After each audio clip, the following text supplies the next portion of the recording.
All right, welcome everyone. Today is Tuesday, November 12th. We will call this meeting to order. Melissa, will you take roll call? Yes. Aaron Pellegrini? Here. Richard Poore? Here. Andy Cabarrus? Here. Carl Hubner? Here. Melissa Denton? Here.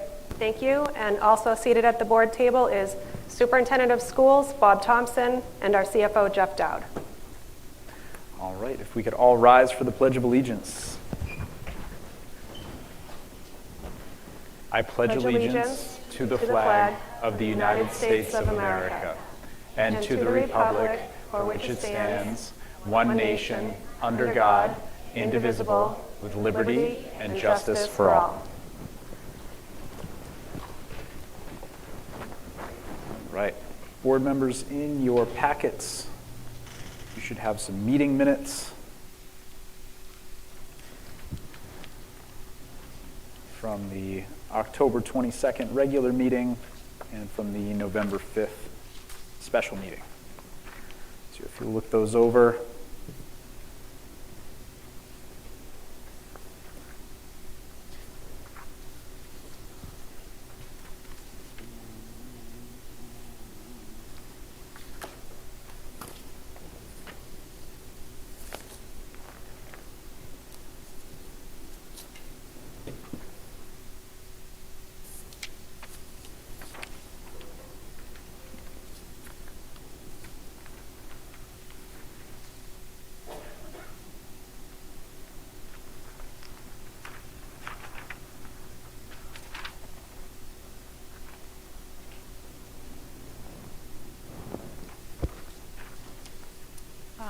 We approve both of these together? Yes, you can.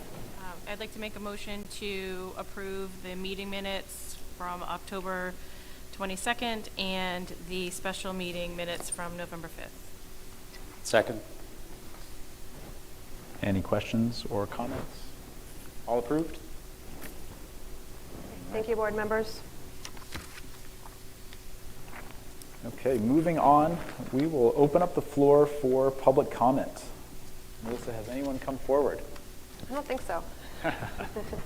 Seems like we do have a lot of public comment. Before we get into that, I'll just remind you to state your name and your address for the record. Reminder that it is 3 minutes per person when you're speaking. The board will not respond, so it is just public comment. And we ran out of sign-up sheets, so if I didn't call your name and you'd like to speak, please go ahead and raise your hand and let me know. All right, so at this point, we will call up Maddie, Ryan, Liv, and Eva together.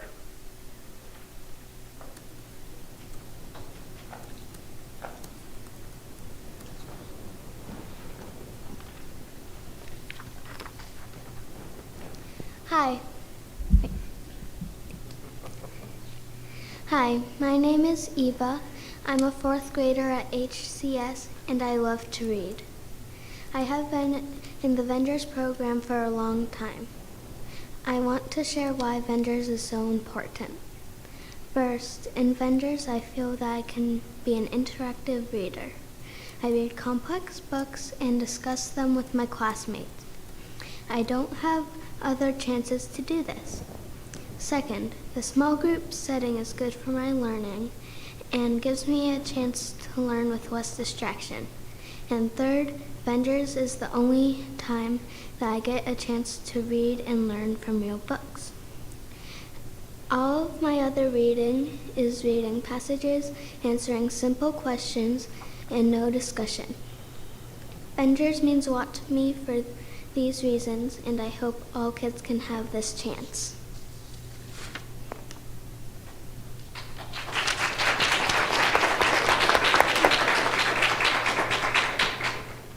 Hi, my name is Jenna McCready, and I am a current Ventures student, and I have been for the past 3 years.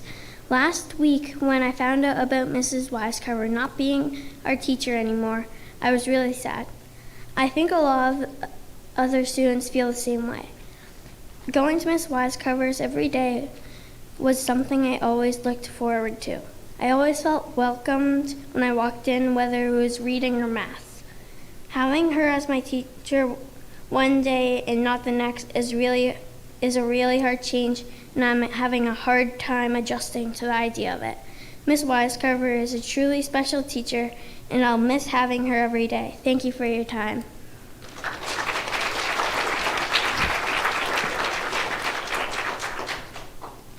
I have been in Ventures for 4 years. I have learned so much. I have practiced area and perimeter, fractions, and even multiplication before I knew what it was. Right now, we are making a project to create a town as a group. My partner and I are designing a zoo. We are using math and writing a paragraph about why people should go and visit our zoo. Miss Wisecarver is the best Ventures teacher ever. She is nice, caring, and sweet. We do a check-in every day, and it makes me feel like she cares about how my day is going.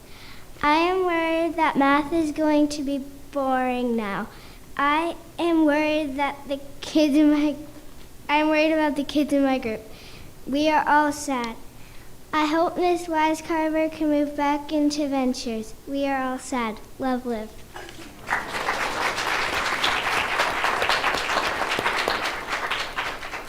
Good evening. My name is Madeline Ryan, and I'm here to talk to you about why kids need Ventures with Miss Wisecarver. I started Ventures last year in 3rd grade for reading. I go to Ventures during my WIN block, which stands for What I Need. By taking Miss Wisecarver away from Ventures, it doesn't give us what we need. Even though we are working above our grade level, we still need to be pushed to a higher level. When I enter her classroom, I feel at home and safe. I know my friends feel this way too. Her classroom makes me enthusiastic to learn and to read.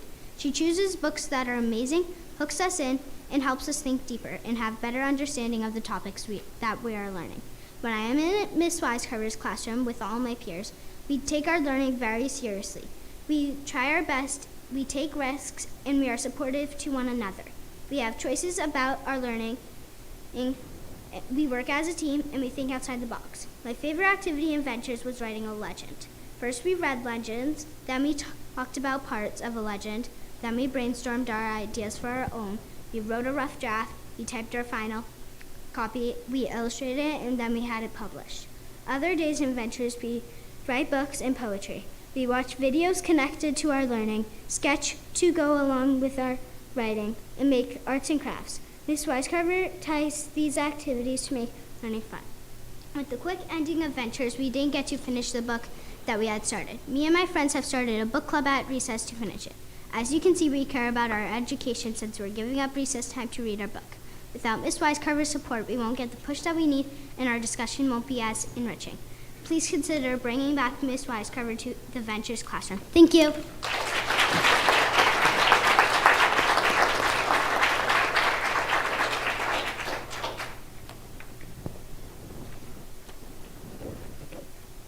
Okay. At this point, we will call up Genevieve Arcovio.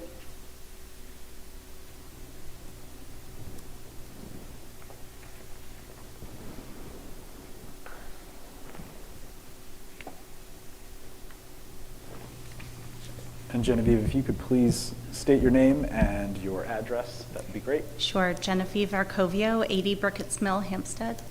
Thank you. You're welcome. I came here tonight at first thinking I would be supporting and asking to keep the Ventures program. As you heard, it means a lot to my daughter and to all of the children who participate. Mrs. Wisecarver has been an amazing teacher for my daughter, and over the years that she's been in the Ventures program, I've seen her grow in her critical thinking skills, her comprehension when she reads. She's excited to read. She absolutely loves to go. And as you heard her say a few minutes ago, she feels that that's her only chance to read in that way, where she gets to think critically, think deeply, listen to her peers, evaluate her own thinking, and be a part of a group discussion. Then I saw that there will be a Ventures teacher, and I am a 20-plus year educator. I work as a reading specialist for a university I've worked many, many years with public schools in grades K through 8.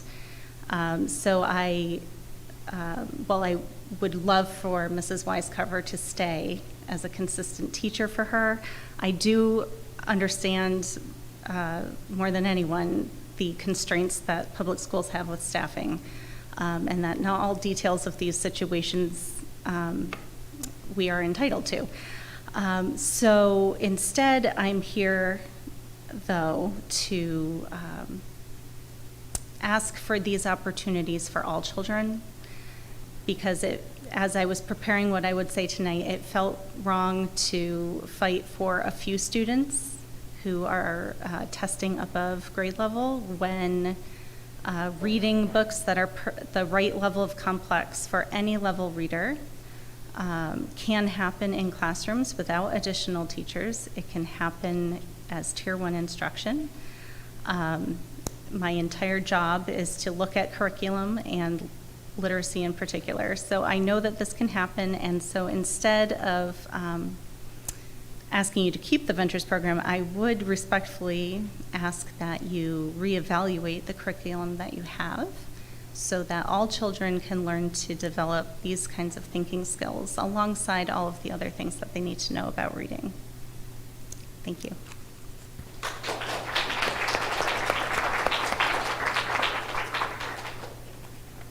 Thank you, Genevieve.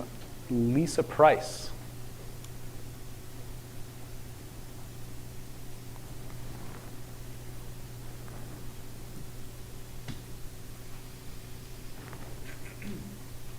And Lisa, if you could please state your name and your address for the record.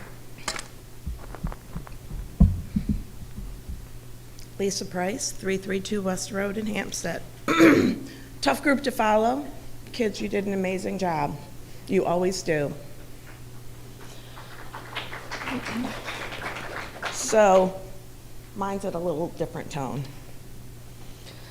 So I'm going to start this with, I'd like to know, should a school board member be able to request a teacher assignment change based upon information gained either directly or indirectly? In addition, should this information be discussed further with a spouse or other parents with students in the classroom without it being labeled a FERPA violation? Isn't this essentially using their position on the board to influence a favor for the family? Why is this problematic? It is a clear conflict of interest. Their comments, even as a parent, to an administrator or administrators could disproportionately influence the decision-making process. This also causes an erosion of trust when other parents or people in general can look at a situation as personal gain, all while damaging reputations and creating an environment of mistrust. In addition, I'm wondering when we're going to go back to trusting and believing in our teachers instead of allowing parent emails and social media decide what is best for all students and our school community. Thank you.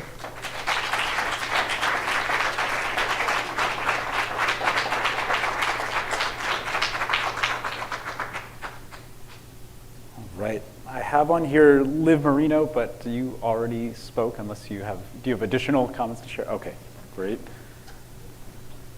Dan Ryan.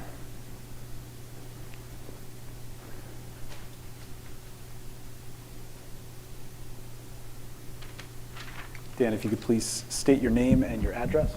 You got it. Dan Ryan, 208 Main Street in Hampstead, obviously. So I'm the father of two children who have been lucky enough to be a part of Ms. Wisecover's Ventures program. And while I originally came here to urge you to bring back the Ventures program, Dr. Cheney's email earlier this evening about the Band-Aid solution that has been put together to change that and to fix it, it changes what I need to say, but not why I need to say it. Although I appreciate you working to establish some sort of solution to the issue, I have to say I'm still disappointed in the outcome. Hampstead Central School is full of great educators. There's a ton of them. They're outstanding. And I'm sure that the two people that you have tapped to fill in for Ms. Wisecover are good educators and great people. But they both have their own full-time jobs in the district. And as such, they can't provide the same focus, planning, and support that Ms. Weiscarver was able to do as a dedicated teacher. Asking other teachers to cover ventures while maintaining their primary roles is like asking musicians to conduct the orchestra while playing their own instruments. No matter how talented they are, something will inevitably be compromised. Further, through no fault of theirs, they also lack the background of the children and the program that Ms. Weiscarver has. Along those lines, I want to impress upon you how special Ms. Weiscarver is, and I think you got that from listening to those kids over there. She's created a safe environment, and I think a couple of them touched on that a little bit as well, where it's okay to be smart. It's okay to try new things. And even more importantly, it's okay to fail. All too often in elementary school, it's not okay, right?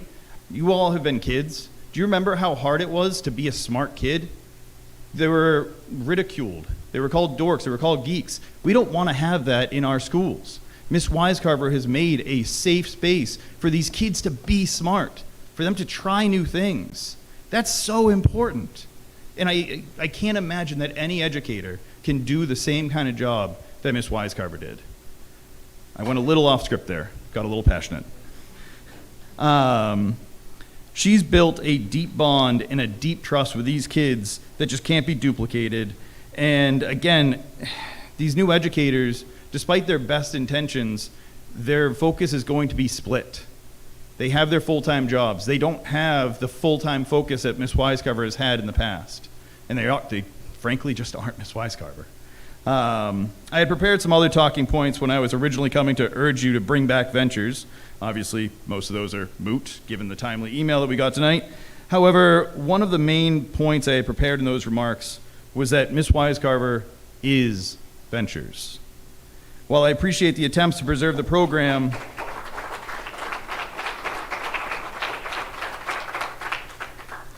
these students deserve more than a compromise. They deserve the teacher who helped them discover that being exceptional isn't just acceptable, it's worth celebrating. Thank you.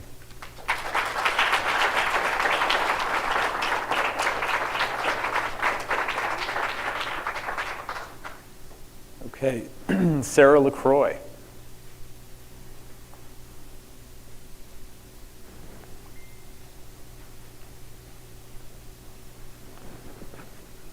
Sarah, if you could state your name and your address. Sure. My name is Sarah LaCroix, and I'm at 35 Wash Pond Road in Hampstead. I am a mom of 2 children in the Hampstead School District, and I'm speaking tonight with regard to the pause of the Ventures program at Hampstead Central School.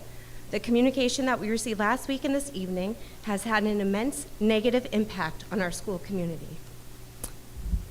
Ventures is Hampstead's gifted and talented program. The program's philosophy is to promote innovative thinking, develop inquiry and problem-solving skills, and to enhance learning experiences. It presents an opportunity for children to be challenged beyond their grade level expectations. This is done through thoughtful planning and collaboration with grade level teachers, and it also involves a combination of pull-out and push-in instruction, co-teaching, enrichment, and project-based learning. My daughter is currently in 7th grade and my son is in 3rd, and both have participated in the Ventures program since 1st grade. My husband and I have witnessed their amazing academic growth and personal achievements as a direct result of having access to the Ventures program under the instruction of Mrs. Weiscarver at HCS, and then later with Mrs. Mayu at HMS. At parent conferences last week, we were happy to be updated about how our son's unique needs are being supported through the collaboration between his teachers, Ms. Poulin and Mrs. Weiscarver. 2 days later, we were notified via email that there was a pause to Ventures as Mrs. Weiscarver is being moved into another role. And this has taken a significant emotional toll on my son. He's entered a state of grieving. He feels sad, shock, anger, and despondency. One of the district's core values is to honor the child by striving to make child-centered decisions that result in healthy and dynamic learning environments for students and fulfilling meaningful working environments for its staff. Priority number 3 of our strategic plan is to foster a positive school culture that honors the emotional well-being of all students and staff. The district is failing its mission.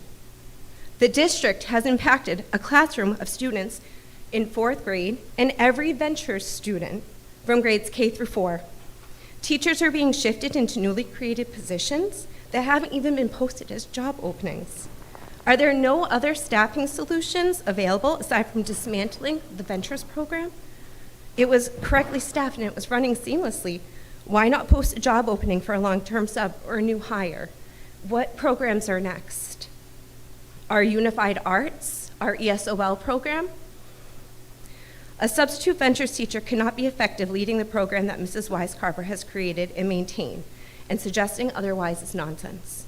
Fixing a problem by moving a person is not fixing the problem. Moving the problem from one classroom or one program or one department to another is not a solution. We need, and our children need, the administration to step up and have the courage to address the root cause of this problem.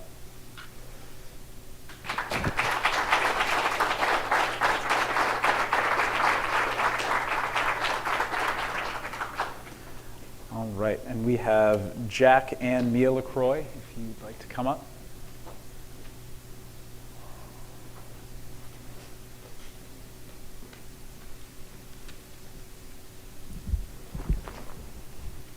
Hello, my name is Jack LaCroix, and I am a 3rd grader at HCS. I have been in the Ventures program with Ms. Wise-Carver since 1st grade. I was in both reading and math ventures when I told it would be stopped. I am very sad and upset about Ventures being stopped because it has affected my learning. I love that Ms. Wise-Carver always understands our learning and always understands our learning needs, and she always checks in with us, including our feelings. She has always taught us new concepts in math and helped us learn how to solve the problems by simplifying them. In reading, she helped us figure out the meaning of books. Ms. Wise-Carver should be able to teach Ventures again. I feel that stopping the Ventures is unfair to the kids who benefit from it, and she should be moved back.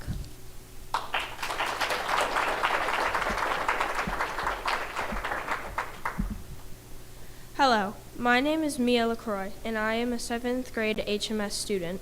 As both a student and a sister, I am disappointed about the decision to pause the Ventures program with Mrs. Wise-Carver at HCS. I have been in Ventures since 1st grade. The HCS program really impacted my learning and helped prepare me for middle school. Mrs. Wise-Carver has always done a great job running the program because she understands how to give kids the extra challenges they need to improve. The opportunities to be challenged is what learning is all about. In 5th grade, due to my experience with Ventures, I felt ahead academically and that I was ready to face more challenges, learn new things, and be able to further apply what I was taught. I believe HCS needs to have Ventures taught by Mrs. Wise-Carver for their extended learning and advanced preparation for middle school. Ventures always positively impacted me, and I feel like other students definitely need that opportunity too. In conclusion, I am disappointed about Ventures with Mrs. Wise-Carver being stopped at HCS and think it needs to come back with her now.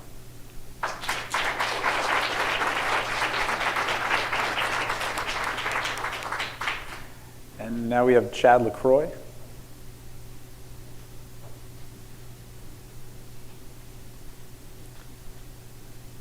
Chad, if you could state your name and your address. Chad LaCroix, also 35 Washpond Road. I'm the father of 2 students at the Hampstead School District, grades 3 and 7. You've already heard quite a bit about the disruption that the pause of the program or the reassembling of the program has caused. And I feel very similarly. I feel that the change is negatively impacting the students' learning experience as well as their future potential. I think there's another topic that is worth discussing as well, though. While that's definitely the fundamental issue at hand, that disruption of their learning, I'd also like to touch on another aspect that I feel is important. What does the administration's decision teach our children about the outcome of hard work and high performance? Each student in Ventures has exhibited a willingness and an ability to participate in a program that has higher expectations for them. Each Ventures student has agreed to put the extra work in to be challenged above and beyond normal coursework. What does the recent decision to disrupt the program teach these children as the reward for their willingness to be challenged? Does that decision imprint the life lessons we want for our children? Are we teaching them that the reward for their hard work and high performance is the cancellation of a program that they've earned and they enjoy? Are we teaching them that they can be penalized due to the ineffective administration entirely unrelated to them and their actions? Considering the impact of our students' learning is certainly the most important topic on the table tonight, but it's not the only one. I want my children to believe that hard work and extraordinary performance is rewarded, not penalized, and I want their school system to reinforce that belief. Thank you.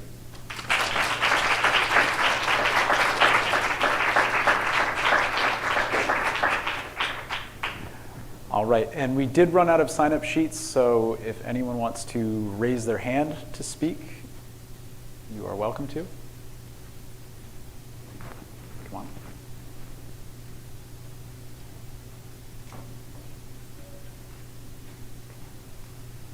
on. Nick McCready, 18 Adeline Street, father of Jenna, who spoke about her disappointment and sadness upon learning this change. Like all the other parents who received that email, that was no surprise that would be my daughter's reaction. Mrs. Wise-Carver is very popular in our home, and I think people have spoken very well about what she provides for each of our kids. I wanted to speak as an educator of almost 20 years and a parent that it just seemed like they're an abrupt end to such a critical program. In the absence of a thoughtful transition is the most frustrating part for me, especially given that upon receiving that email, I reached out to learn about what the transition plan would be and how students would be informed, and did not get a response nor the opportunity to prepare my child to learn that news or to know that they were learning that the next day at school. So, like many parents here, our child came home, news to them, many tears getting off the bus, and that feels like something that was preventable in a situation where there's probably staffing issues that weren't.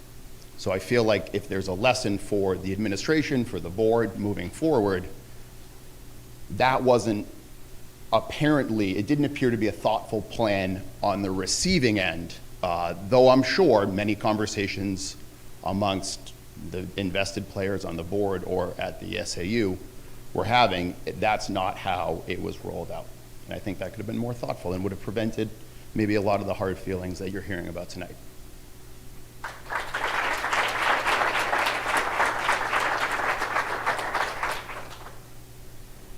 Okay. Does anyone else wish to make public comment? Okay. So, before we move on to the rest of the agenda, I know that there are kids in the audience here, and we have bedtimes coming up. So if you want to stick around, you are more than welcome to, but I also want to be conscious of parents and bedtimes and kids. And as far as responding or addressing the concerns that you've brought up, I know Bob Thompson is planning to cover that during the superintendent's report. Okay. Can I say something? Yes. While we don't normally respond to public comment, I just want to thank the students who came and spoke. It takes a lot of courage to stand up and be on TV. I know I struggle through it, so thank you for coming up and giving us your thoughts.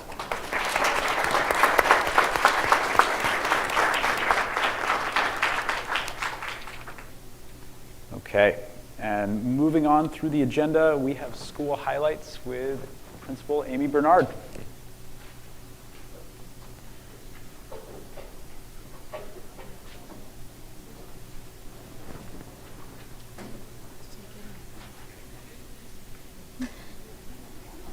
I get that a lot.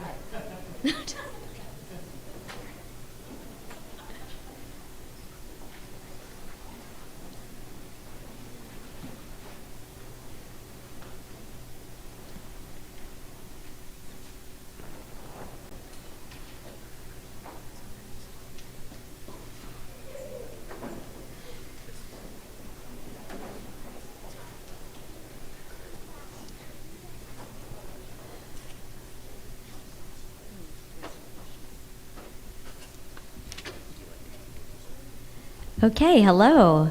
I'm really excited to share some of the happenings that are going on at the middle school. Last week was a huge week for us here at the middle school between parent-teacher conferences. On Friday, we had our Veterans Day Assembly and breakfast afterwards, where we spent some time honoring our veterans and thanking them for our service. It was a really, really special day. We also are going to, this week, have our 7th graders go to the overnight ecology field trip. So that's a really exciting field trip that's coming up starting tomorrow. And our winter sports are underway. So we have a lot of exciting things happening here at the middle school. Last week, we also had our Fall Sports Awards Night, where we had several individual award winners, and also we honored our 4-season Sports Awards winners with their 4-season sweatshirts. That was really exciting, and thank you to our athletic club. We, like I said, are in tryouts for the winter season, so we're excited to get that underway. A couple other pieces of news. Our student council is embarking on many different new initiatives. One I'd love to share with you is our new Recess Rangers program.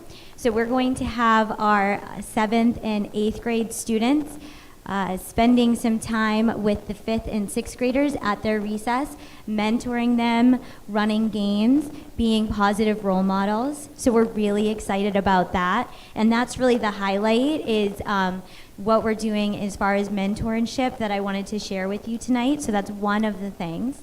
Our ABC club is here, so after I'm done with a few other highlights, I'm going to introduce them, and they're going to share really exciting news on from their club, and I'm sure they're going to steal the show.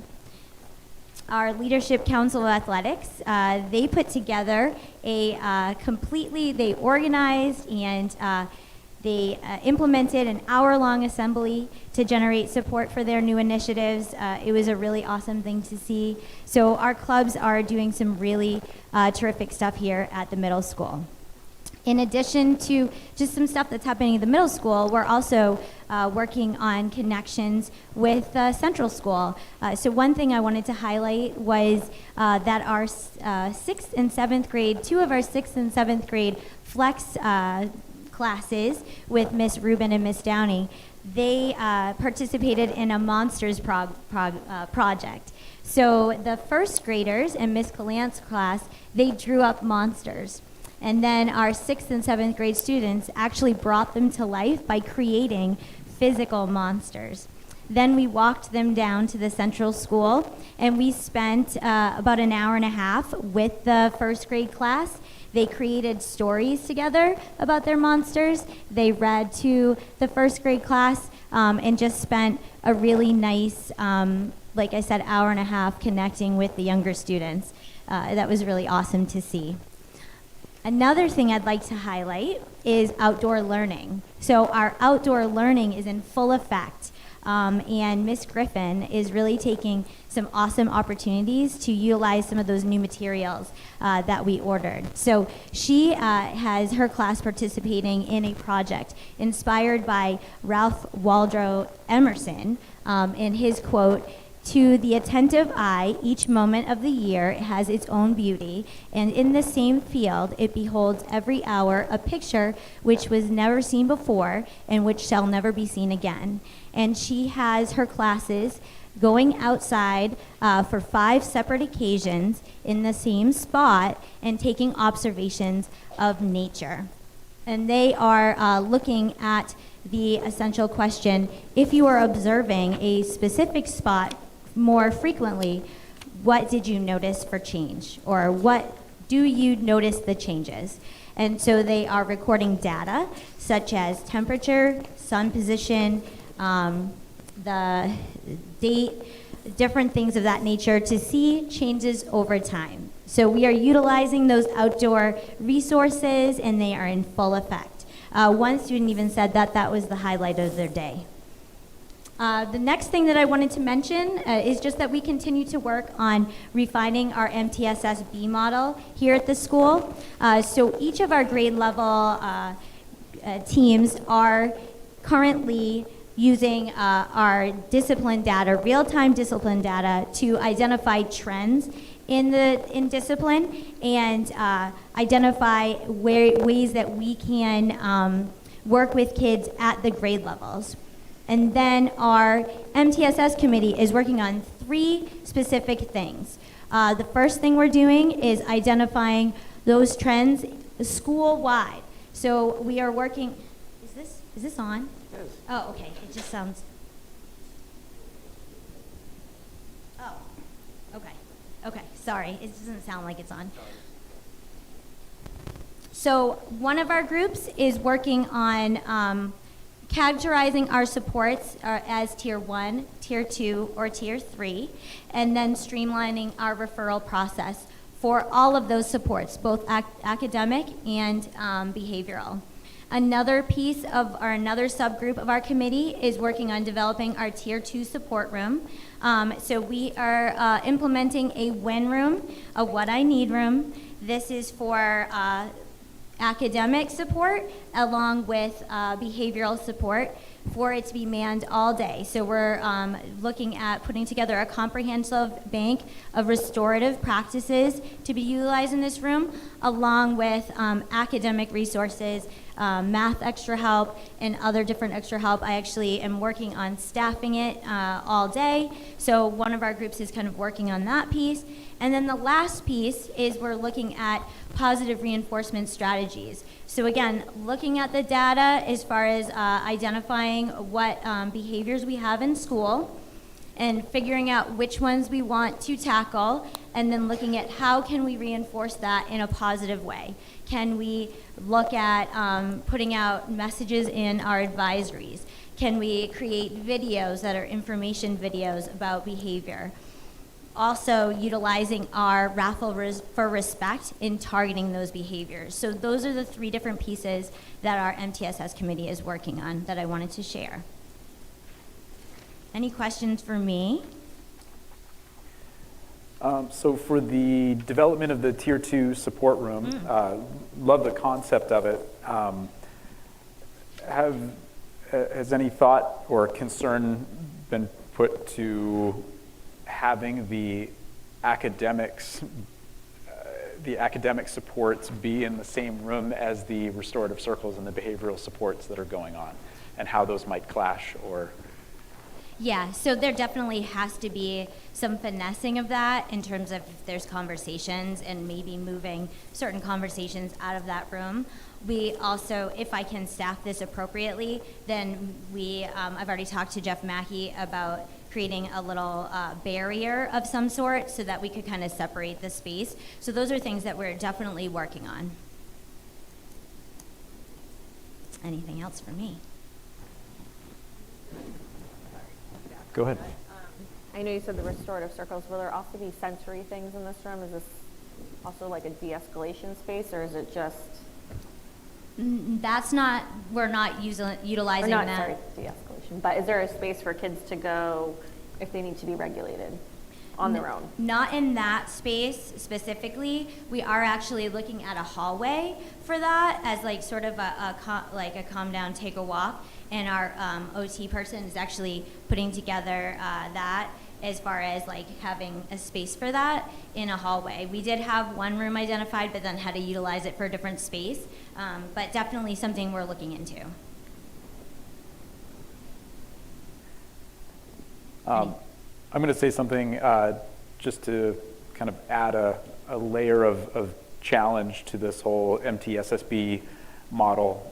So with the great work that you're doing with data analysis and positive reinforcement strategies, I'm all on board for this. The one piece that, if it were me and I were running the school, that I would look at would be, in 2024, why are we suspending students? Why are suspensions still a logical form of punishment when we're dealing with learning loss? And is there data that supports suspensions overall as being a positive positive punishment tool or behavioral tool? And can we do better? Yeah, I mean, I don't see a suspension out of school as anything that's positive.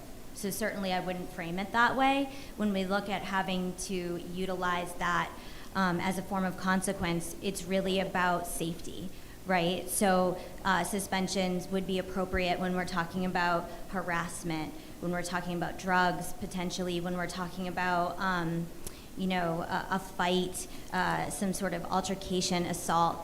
That's when we have to look at, do we need to allow for time for people to de-escalate? Do we need to separate people for their safety? So definitely not something that is positive, definitely something that is utilized sparingly. And if we can work on these things and get some systems really in place and make them robust, then we won't have to resort to that, right? We can catch those behaviors ahead of time. Sure. And particularly, making connections with students. I think that's, when we can identify teachers who are one trusted adult, somebody who can make a connection with the student, and we can avoid those types of behaviors altogether, that's where the real money is.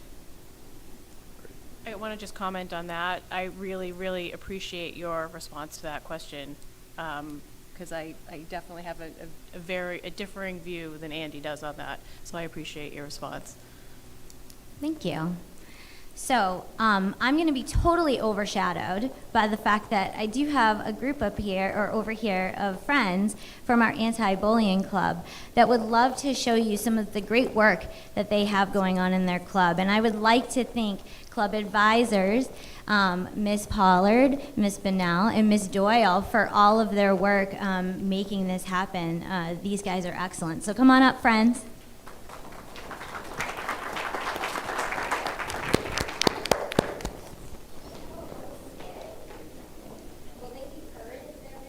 Yeah. Hi, my name is Willow and I am in 8th grade. Hi, my name is Ella and I'm also in 8th grade. We are from the Anti-Bullying Club, also known as ABC. ABC is a student-run group that started in 2008 by 7th graders that were impacted by a presentation that brought awareness to the effects of bullying. 16 years later, we are still making a difference.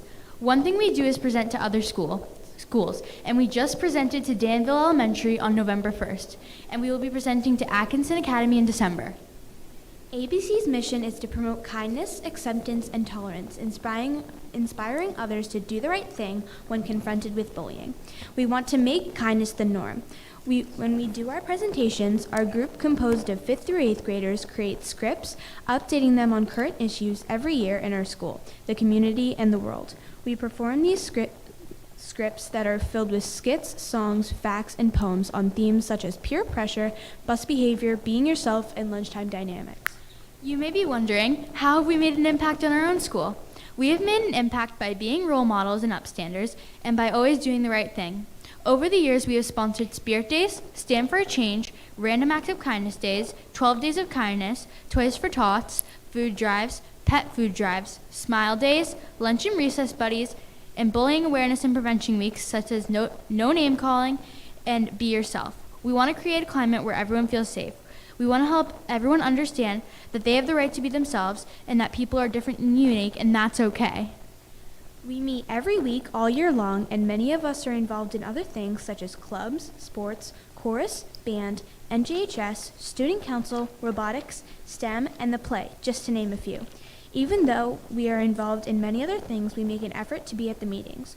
Our goal is to continue to make an impact in our school and community, and we have World Kindness Day on Wednesday. We asked everyone to wear Hawk colors to team up and be kind Hawk style. We have a short skit to perform for you. This skit is one that we just performed at Danville Elementary.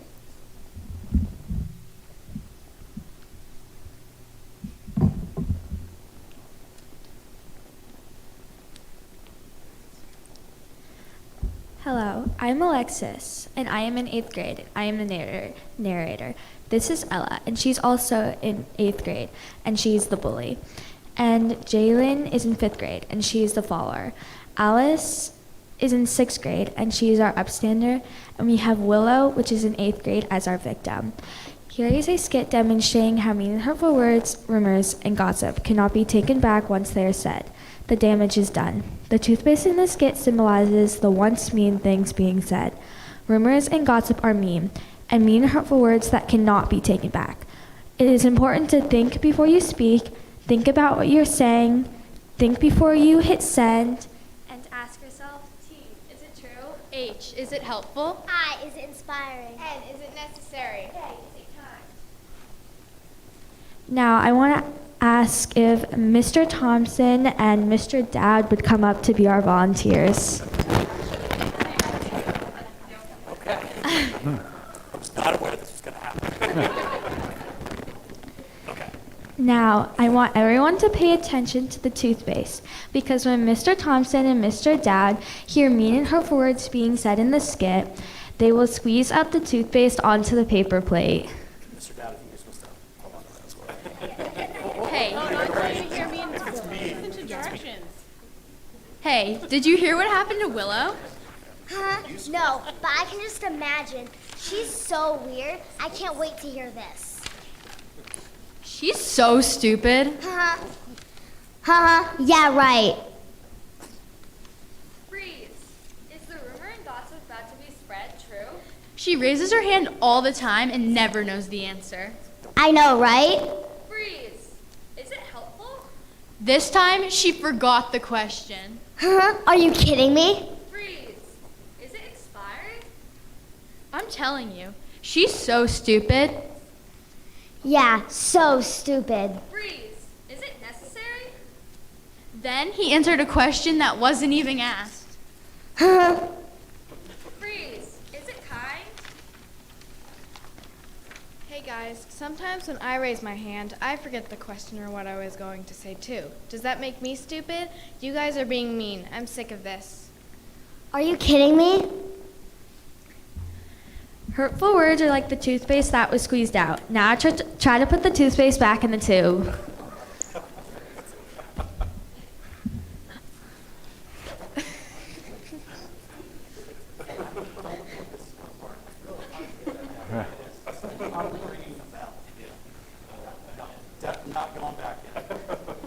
You can't, right? You can't take back the mean and hurtful words, just like you can't put the toothpaste back in the tube. Once those words are said, you can never take them back. Remember to think first before you hit send. Rumors are started or gossip is spread. Do the right thing and be an outstander.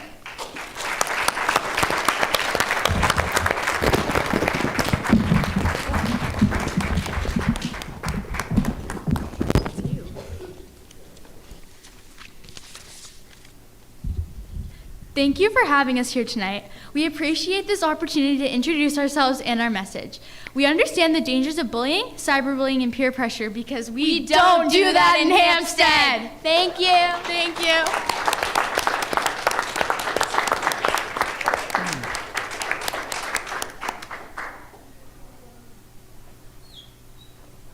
Awesome job, girls. Thank you so much. Yeah, I want to say thank you to guys too. That was really awesome. And thank you guys for all you're doing to help your classmates and each other to get through the tough times of middle school. It's really appreciated. And beyond that, helping other communities with your message. It's huge, and you're all role models, and all should be really proud of yourselves. Awesome job.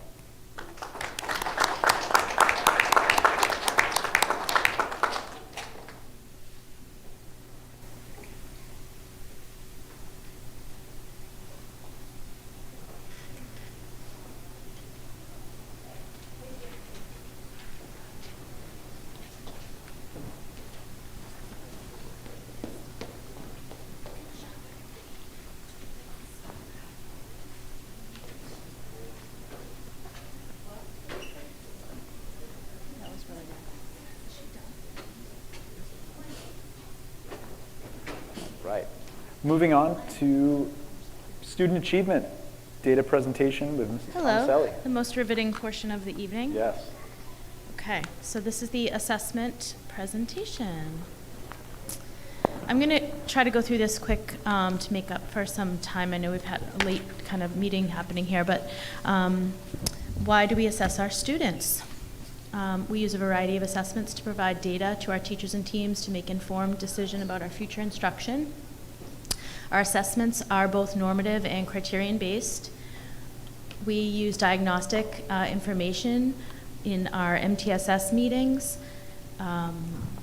It is used by our teaching teams, our administration, and our interventionists. It happens at a variety of different formats, both in professional learning communities, in data weeks, and in seasonal data team meetings. In those meetings, we discuss the content and skills that students need and still have to master. And our performance data in Hampstead is triangulated between iReady, New Hampshire SAS, classroom assessments, teacher feedback, and also DIBELS, and every few years NAEP, which is the national assessment Hampstead gets selected for. We also assess our students because it's the state law and it's under federal law to offer schools and children in public schools standardized testing. This little graphic here shows you some of the breakdown of how the assessments are used to drive our Tier 1, Tier 2, and Tier 3 instructional blocks. At the base of the triangle, you see Tier 1 instruction, which is where all classroom students receive reading, math, science, social studies. We call that Tier 1 when everyone's together with their teacher. Tier 2 happens in a variety of different settings. Sometimes we call that the WIN block. At the middle school, they use that term flex. But what I need, or flexible, small, targeted groups, this is largely for reteaching or mastery of specific skills. It's important that we know what specific skills are needed. Otherwise, we are aiming blind. And in Tier 3, this is where our specialized instruction happens. This is where some students receive alternative curriculum, and there's often a progress monitoring component in a Tier 3 setting where parents are informed of the progress regularly, and in some cases the state is as well. The New Hampshire State Assessment System, we refer to it as the SAS test, is administered to all students in grades 3 through 8 in both English language arts and math. Students in grades 5 and 8 participate in the science test. Students that have significant disabilities work with their case managers to determine whether they should participate in what we call the DLM. It's a dynamic learning map, and it is a unique type of assessment that helps our most challenged learners show what they can do. Also in Hampstead, we administer the Access test, which is offered by WIDA. This is our test of English proficiency for our English language learners. And like I had told you, the NAEP testing. Hampstead is, I don't know why, we're a long history of being selected. I think it's because we're amazing. They just love us. So these are kind of the seasons of testing. We have a fall, winter, and a spring. The fall diagnostic is when we do DIBELS, which is a close read, which is teacher scored. We do iReady, math, and ELA. In the winter, we will do DIBELS again, K through, we do not do it for all students in grades 5 through 8. We do it for all students in K through 4 and those who need it in 5 through 8.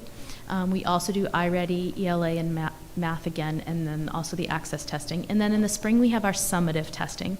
And I wanted to show you this because it is quite a lot of testing in the spring for students. And there's not really a way around this. The SAS testing is mandatory, as is the WIDA. We could compromise on the iReady, but then that sets us up for not knowing data for the fall. So let's get right to it. This is our ELA proficiency, and I'll start on the left. You can see Hampstead Central School in the light blue. Hampstead Middle School is the brown color, and the state average is green. And this shows you on the left kind of the tracking over the past few years. There was no SAS testing in 2020 due to COVID. And then on the right-hand side, you can see how each grade breaks down versus the state average. I'm going to move through this data somewhat quickly because I have a lot of slides, and then we can come back if people have specific questions. Okay. This is interesting. This is our ELA proficiency over time broken down by grade. And you can see the red line that's horizontal is our state average. And then I also have it sorted kind of, one of the things that you can see on iAchieve, which is part of the state's new platform. There's a variety of tools in there, is you can break down, anyone at home or any of our teachers or anyone listening could break down our data by a variety of different metrics. I showed all students, males, females, and you'll see that our males and females are pretty evenly split in our ELA proficiency. This slide is one of the fan favorites. This shows how we compare against other local districts. And again, you can see 22, 23, 24 history, and the state average is in red. That average is just for this year. I didn't put the past 3 years average on there.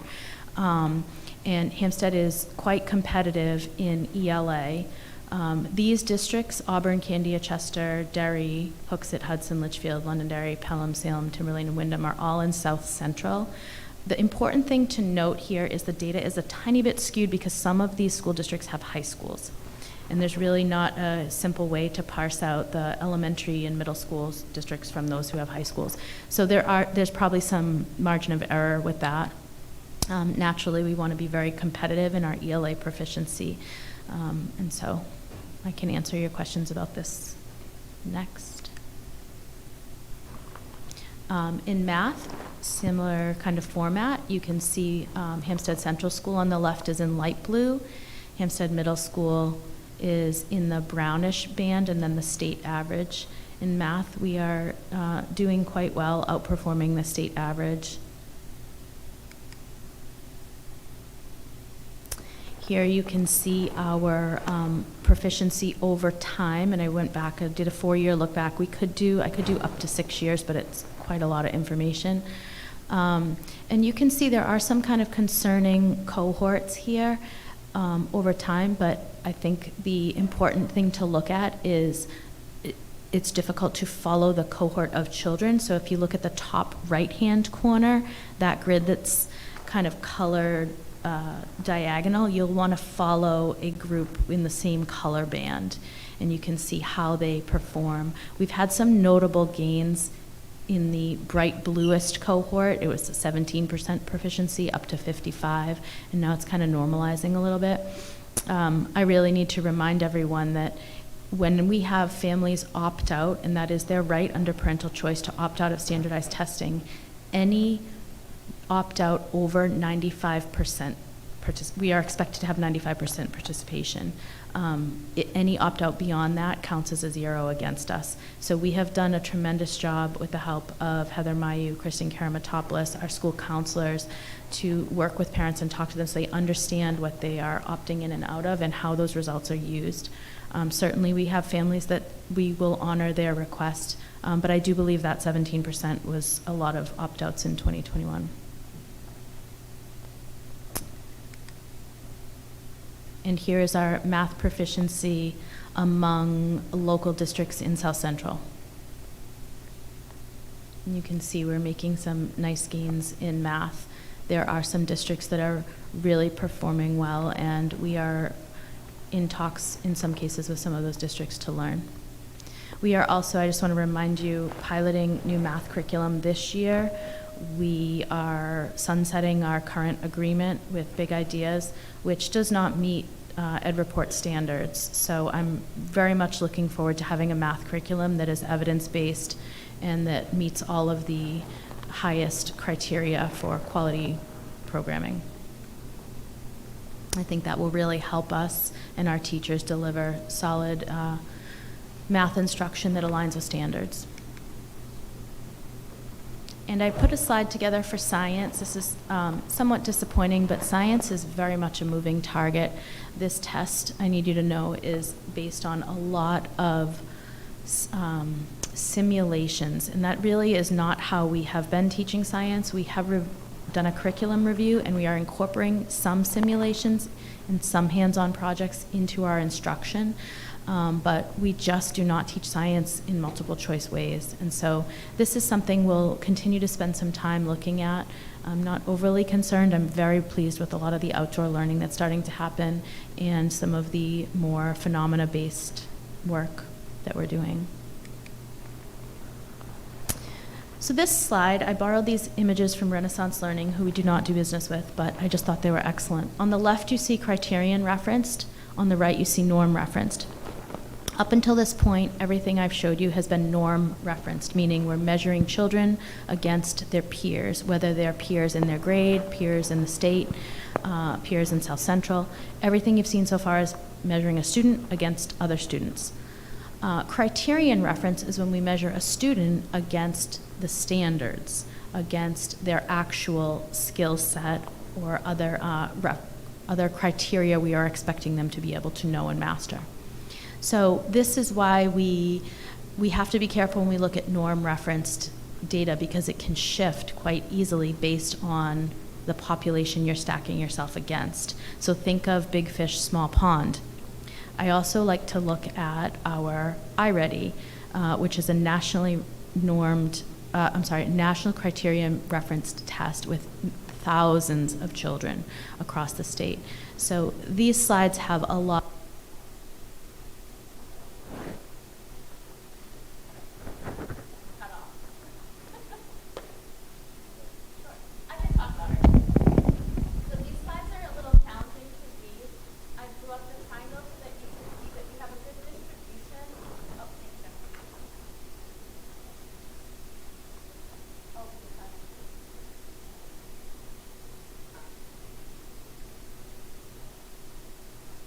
Can you hear? Okay, I'm going to stop touching this microphone. So the triangle, I pulled the triangle out so that you can see that we have a good distribution among our, this is our fall reading data. This kind of shows us our areas of growth and what we need to work on this year.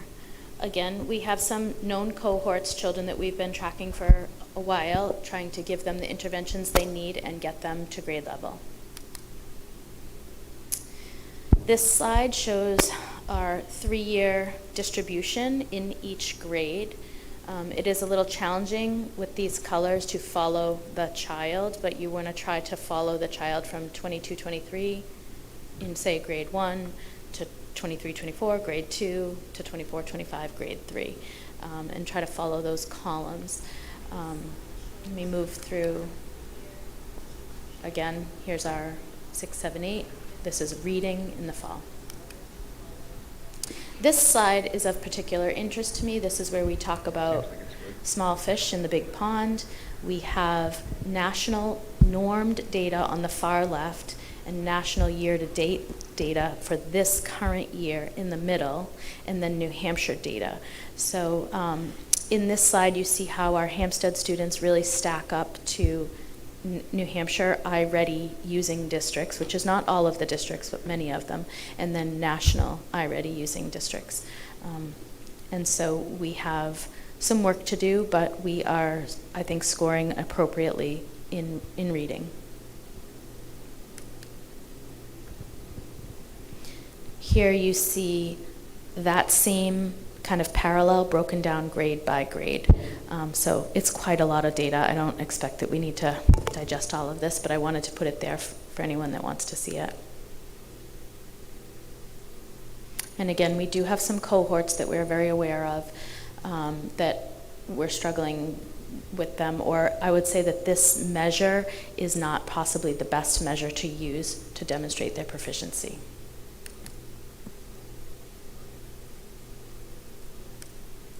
Oops, sorry, whoopsie.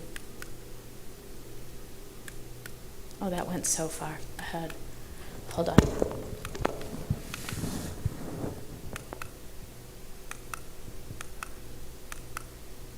Okay, so another site that I've been using is this site out of Stanford University. It's called the Educational Opportunity Project.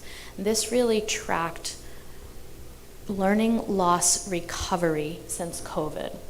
And what's nice about this site is it shows math and reading across the country. So it's nice to be able to see pockets of success, and you can see that with the really dark green outline. The blue is an area of regression. And you can see in Hampstead, we're up we're on track for 0.25 grade average growth, I believe that word is, that's faded out. But when we zoom out, you'll notice in the south, there's a state that has a lot of green. This is known as the Mississippi Miracle. A lot of people in the reading intervention world, reading specialist world, curriculum world, have taken notice to what's going on in Mississippi post-COVID. Mississippi committed 10 years ago to the science of reading, evidence-based reading strategies that are blended, that use Scarborough's reading rope. There's a variety of techniques going on in Tier 1 to teach reading. The science of reading is still new in Hampstead. We're in year 2. Even though when we look back, we are still doing well post-COVID, the Mississippi Miracle talks about how kids who have high poverty levels are still making incredible gains using curriculum that is evidence-based and science of reading approaches. So I throw this in there so that you know a little bit more about where we're going with the science of reading. This is a great case study of what could play out for us. And our new ELA curriculum, we're in our 2nd year. I was concerned when we changed programs that we would see a little bit of a dip in our reading scores, and we have. But I think we need to take the long view on it and make sure that we shore up some of our Tier 2 practices, we have good data practice and good protocols, and we stay the course with the science of reading. And on so the that's what previous this slide's slide, about. right? What's when that? it talks about growth, is that normed for socioeconomics? Like, does it account for? So you can filter this data in so many different ways, but no, this is growth, and then the socioeconomic is a separate measure. Okay. And then we'll just move on to math for a minute here. So again, we have a pretty wide distribution of math scores.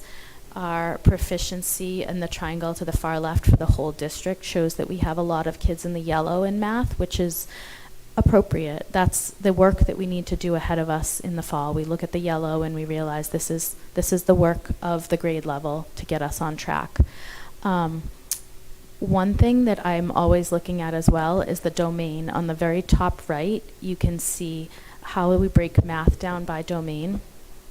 And I'm very aware that geometry is still considered a valued domain. It's important to note that some of the high schools in the area, including Pinkerton, are shifting their programming away from a geometry course. Geometry is being less and less valued on SAS, and so that's just something to know. We still teach it, it's still part of our curriculum, it's still measured, but as the children progress in the grades, geometry is being weighted a little bit differently. And this is the same information about how we stack up year over year, how each grade stacks up year over year.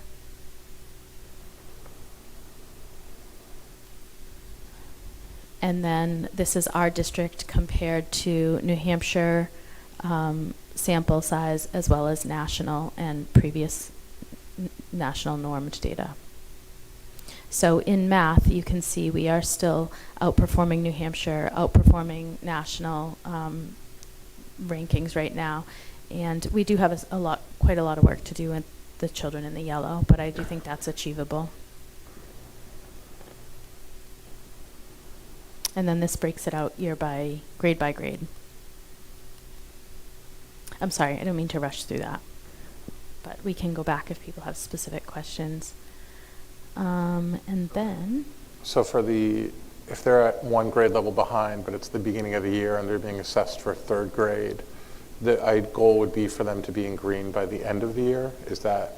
Yeah, some of the students will progress from yellow to green. That's certainly our goal. We try to make a year's growth in a year's time for every student. Some will grow more, some will grow less. So even though you're at 20% green and 20% red, the expectation would be that the green would increase significantly and the red in theory should go down a little bit? Yeah. The red is challenging because the red can represent, I took the test poorly, I rushed, I don't know it. It can also represent I have a disability and I'm going to struggle with a standardized test. So some of our students in the red will make the gains to get into the yellow. We've had kids make gains from red and get all the way into the green. And I just sorted them by 3 categories. We can sort it by 5, and certainly when our data teams look at this, they scrutinize by domain and make groups based on the kind of the more narrow categories within the green, yellow, and red. Is it possible in the spring to look at how many students have hit their growth targets 2 years ago, last year, this year? We can look at growth targets. I don't know how far back I can go. I can try to find Anything that. more than 2 years, it's Yeah. too much COVID, so I don't really think, Yeah. I don't know how valid it would be, but it would be good to see how well they're doing over the course of the year, because at the beginning of the year, of course, there's going to be summer learning loss, but I'd like to see. There is a slide. Let me just go back. It's quite a ways back. It's with the SAS data. If you go into iAchieve, I pulled out if you go into iAchieve, you can look at the growth percentage. The grid I have on the right is showing our assessment proficiency. They also have a similar grid to this that shows growth. I'm going to just let you know that it's coming from SAS. Yeah.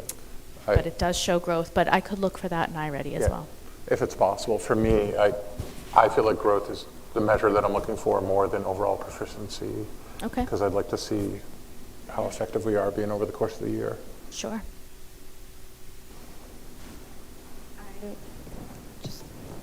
Can you hear me?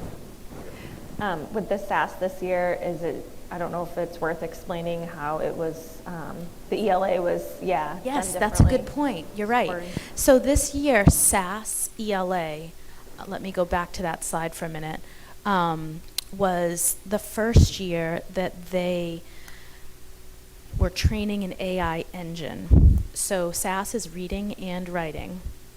This past spring, all the districts in the whole state did writing very early because they were hand scoring it and then feeding that information into the AI engine machine, whatever that is.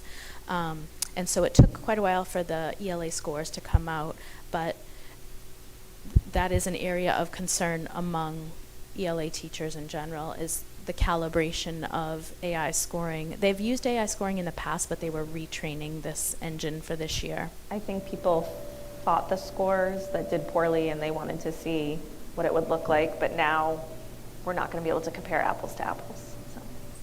That's right.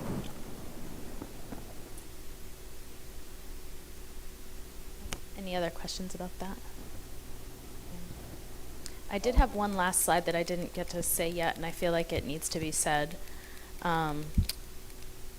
around the value of an education for the whole child. And I show this slide every year, and I'm going to say it every year, is that in Hampstead School District and many school districts, non-standardized learning opportunities are the reason we go into education. We want to grow children, the whole child. And we do that through project-based learning, field trips, experiential learning, athletics, wellness. These are all things that we don't measure on a standardized test. I'm very proud of the amazing enrichment things we do here. We have incredible art and music programming. Our teachers are very creative. And we're increasing some of the other opportunities with SEL and outdoor education. So having said all that, please know that there are children, who will not appear in the green, who are not going to get a level 4 placement or a level 1 placement on SAS, that bring tremendous value and joy to our school community. And we work with them to grow them. When it comes to SAS versus iReady, which one do you feel like is a better instrument for measuring student growth and progress? Carl, that's a loaded question. You don't have to answer it if you don't want to. I would not invest in iReady if I did not think it was a valuable tool. It is an expensive tool, and we have talked a lot about, do we need to test? The problem is you can test 15 times if you want. You're paying for the license. We have talked a lot, do we need it at all grade levels? Can we get by with DIBELS, K2, iReady, 3 through 8? the problem is there's no math measure K2 then if we don't use iReady. And we can do some running records and some number sense screeners and things like that, but those close reads have calibration concerns for me. I like the standardization of a standardized test. We don't have a person hand scoring, and therefore it's kind of even, it's a computer generated score. But iReady and Acadience, which is a Lexia product, is used quite a lot during data meetings at Central School for K2 especially. The robust integration that they offer with intervention products, and then also just the ability to really whittle down to exactly those targeted skills, it's so much more navigable than SAS. I definitely agree with you that I would like them not to be over-tested. That's one of those things that if you're going to test them, I want as valid of an instrument as possible that allows the teachers to get relevant information they can use as opposed to just benchmarking over and over again. Yep. So. And I will say that private companies, iReady is Curriculum Associates, we can give them feedback, and I do all the time. So one of the areas of scrutiny when we look at Lexia versus iReady, when we measure phonological awareness, our teachers have been very clear with me that they don't like the phonics screening on iReady. And so I give that feedback to the company, and they're very quick to change when I call them. Yeah. No, but there's 12 phonics questions, and I've said to them, that's just not enough. It doesn't hold weight. We have kids testing out that we know have phonics struggles and decoding problems as they get older, and they're aware of that. So if you do the DIBELS and the iReady, it gives you a more accurate representation of what you need. Right, that's why we triangulate. Okay. And SAS doesn't measure phonics at all. There is no SAS K through 2. Yeah. Thank you. Sure. Any other questions for Nicole? Can I just add one point? Sure. So the Department of Education typically releases the SAS scores to school districts, usually in late August or September, and the data remains embargoed, and that means that the superintendent, the director of curriculum get the data, but they are not allowed to make it public. And the timing of the public release of that,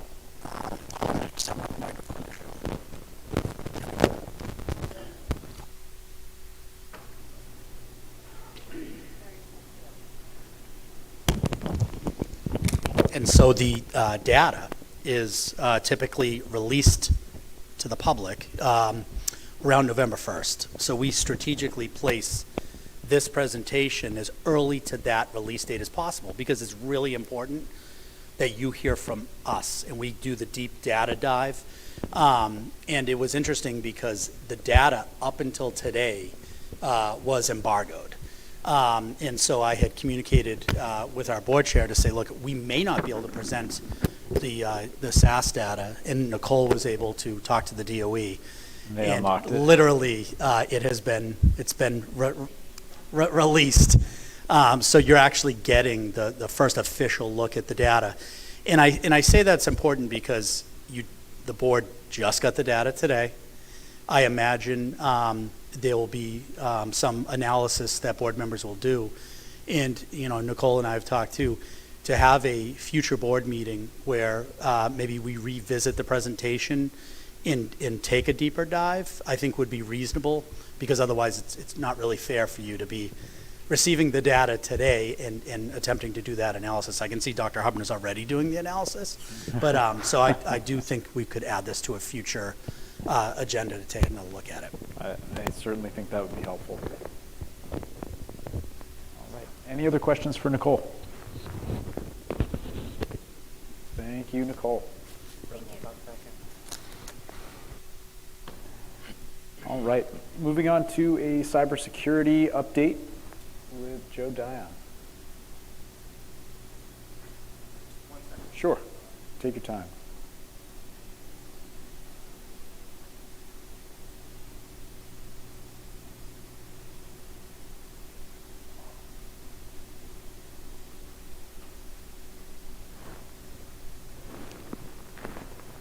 Just getting the fresh PowerPoint up.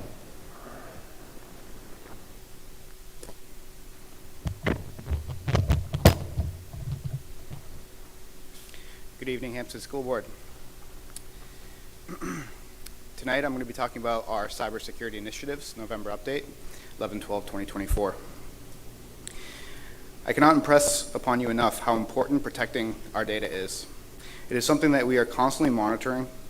Threat actors are becoming more and more sophisticated in stealing our information. Our team has been consistently vigilant via working with the Atom Group, a cybersecurity business out of Portsmouth, New Hampshire that works with the state of New Hampshire and our Primex Insurance Company, the New Hampshire Chief Technology Officer Council, also being in communication with the New Hampshire Department of Education, and constantly training. Hampstead School District conducted a phishing campaign from 10/28/2024 to 11/02/2024. Our phishing campaign is a simulated email designed to steal personal information from our users. Cyber criminals use this tool of phishing, the fraudulent attempt to obtain sensitive information such as credit card information and login credentials by disguising as a trustworthy organization or a reputable person in email communication. We sent this email to 176 users. Each recipient received a different email. 90% of the users passed this test, and my department is creating a training campaign designed around phishing to assign to the 10% who need extra support in the area of cybersecurity. The technology department attended the New Hampshire Regional Cyber Defense Training on 10/21/2024. Myself and the senior network administrator attended this training held at the Primex facility in Concord, New Hampshire, provided by the Atom Group. Training topics included the fall and winter cyber attack trends, what the state is seeing, ransomware variants that have been recently detected, also a review of commonplace backup procedures and proper policies, and also current cybersecurity grants available to school districts. The state and local cybersecurity grant program training opportunity, otherwise known as SLCGP, is funded by the U.S. federal government within the Infrastructure and Investment Jobs Act. Members of the Hampstead School District technology team applied for and were accepted into a cybersecurity grant training program. Topics of study include CompTIA Network Plus, Security Plus, and Certified Information Systems Security Professional. We are constantly training. By the way, if you don't know, CompTIA is a computer technology industry association, is a nonprofit trade association that offers professional IT certifications, and it's also a global leader in the IT industry. My next slide, I want to talk about the future cybersecurity initiatives.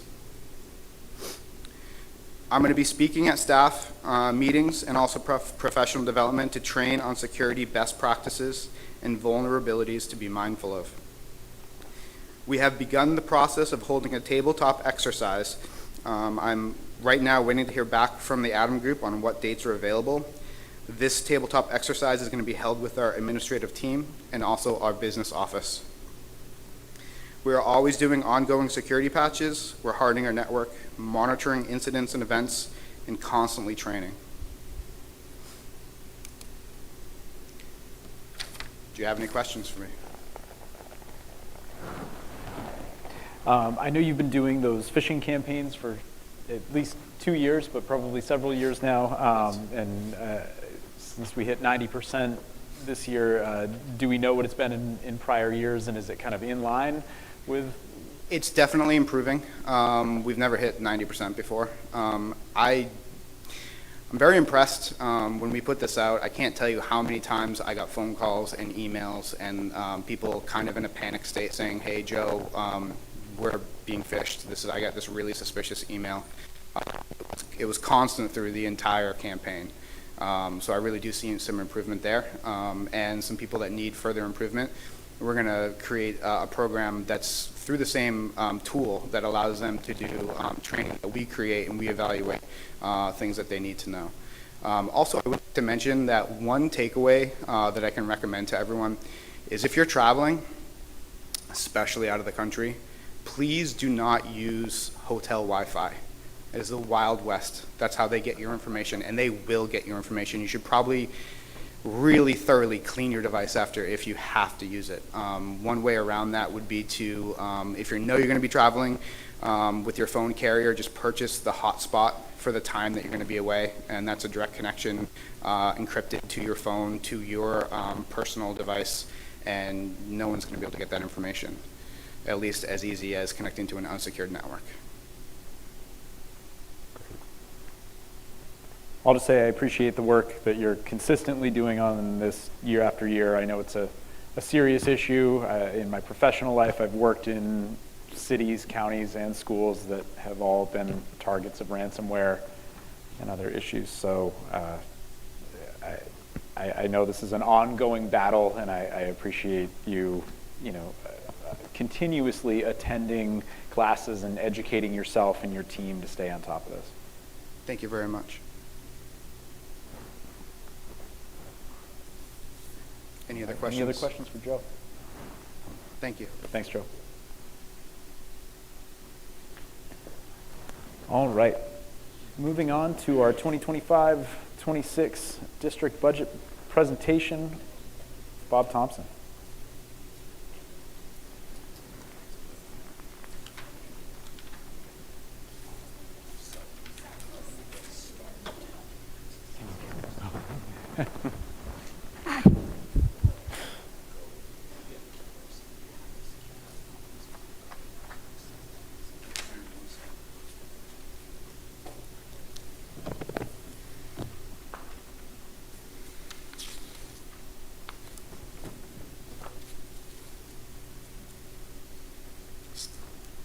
Minute.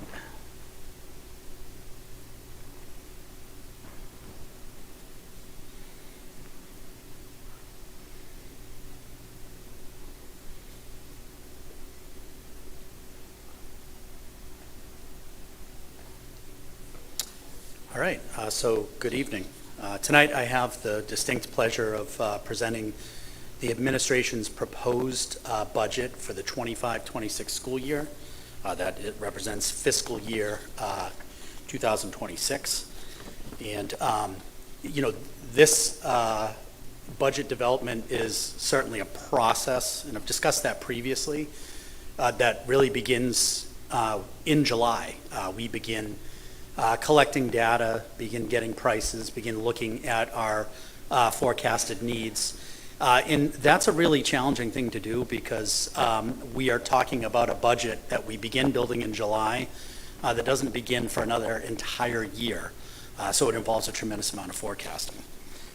There's certainly every year when we go through this process, there's a tremendous amount of interest that our constituents have in making sure that we're building a budget that meets the needs of our students. Again, you've heard me say it before. We talk about continuous improvement. Every year we want to be a little bit better than the year before. And so as I go through this, there's going to be a lot of numbers that are thrown out. We're also, we don't have, we'd be here for hours and hours, maybe days and days if we went through every single budget line. But we do afford the board and all of our community members to be able to do that. So if you go to the next slide, you will see on our website there's a banner that has and you can click on the 25-26 budget, and I'm going to actually ask Mr. Dion just to go there for 1 minute so you can see. So if you go down to the bottom right hand corner, if you click on that, so every document that will be discussed tonight is there. So we have this presentation, we have a budget summary, we have a budget by function code, budget by object code, we have the department budgets, so all of this information is available to you. Now we know that this is a process, and the budget that you see tonight is likely to change after we get input from the board, and at some point the board will get input from the public as well before finalizing and making this budget the school board's budget. And we will continue to add documents as we go through that process. And for those of you who are really paying close attention, and I know there's a number of people who are, if there is some information that is not here, if there's something we're not thinking about, please reach out. We'll make sure that you get that information, and we can also add it to the website as well. So if we go back to our presentation.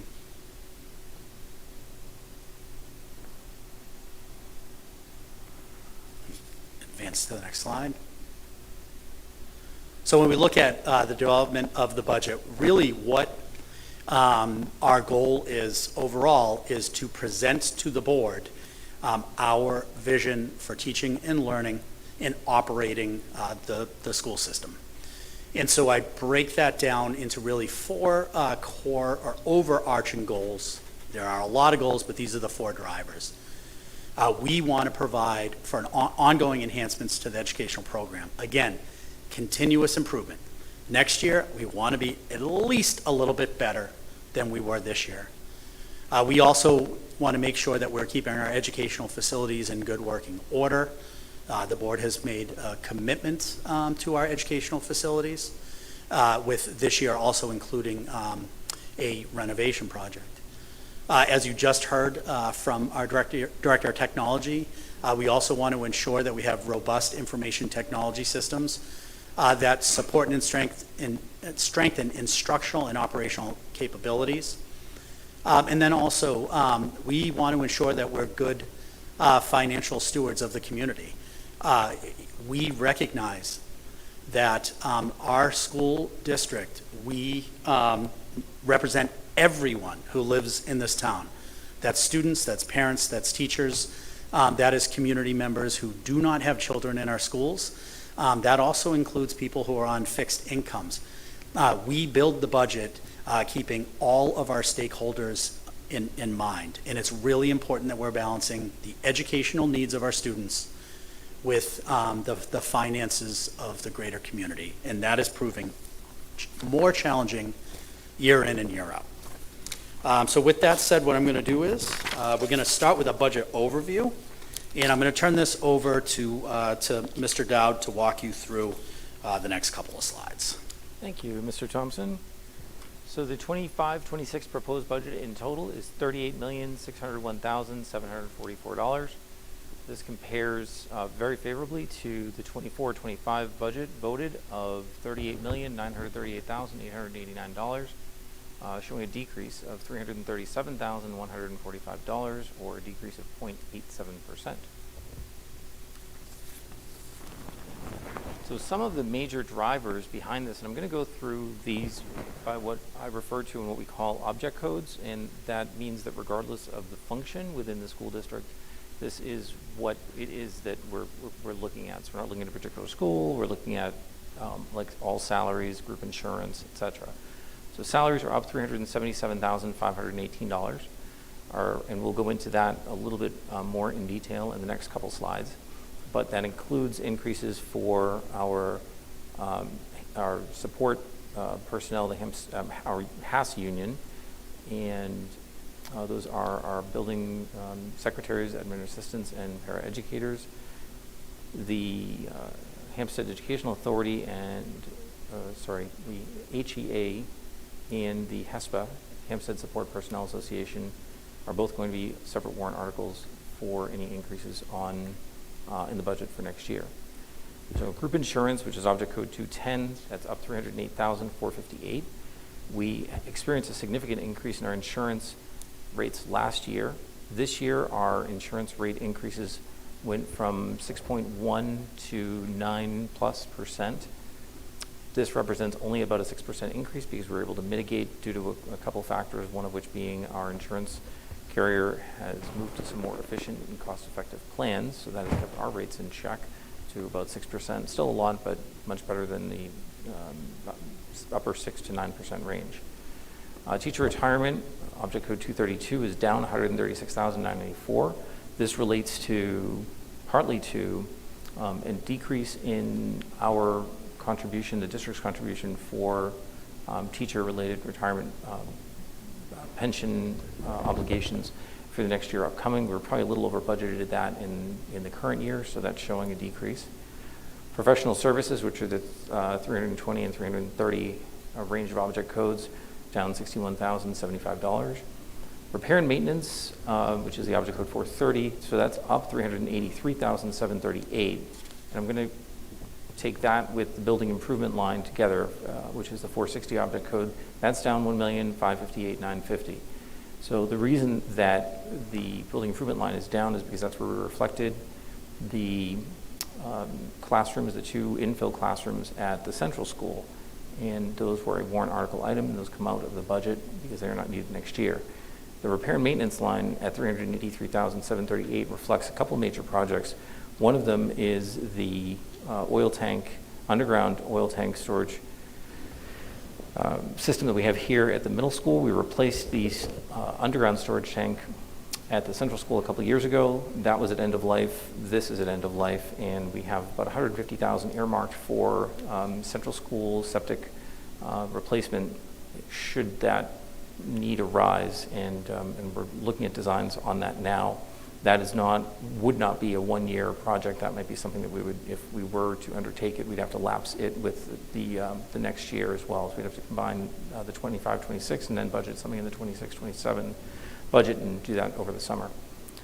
Our transportation line 519 is up $416,597. That's due to just some naturally occurring contract increases, and that is largely the result of some particular increases in the special education transportation side of that line. We do, and I'll mention this again with tuition, we will be looking at these as we true up the budget and as we get closer to finalizing the budget to make sure that we don't have any changes in the special education and student services function, which might allow us to reduce that line. That goes for tuition as well. I've currently budgeted Pinkerton tuition at 6%. I'm told that it will be within the 6% range. Most of the increase that you see is going to be on the special education tuition side. So again, that's something that we do continue to review as we close in on the finalization of the budget. And Joe? Thank you. Next line is workshops travel, which is a 580 object code. That's up $167,616. The reason for that is that we do have a new math curriculum initiative that we're looking to bring in, and we don't always know which line exactly to budget that in because there is a mix of online resources, sometimes textbooks, sometimes workbooks. So we will hold that in the 580 object code line for the current year, and as we finalize plans on that, we'll request the board authorize a budget transfer so we can properly account for it with whatever mix it turns out to be.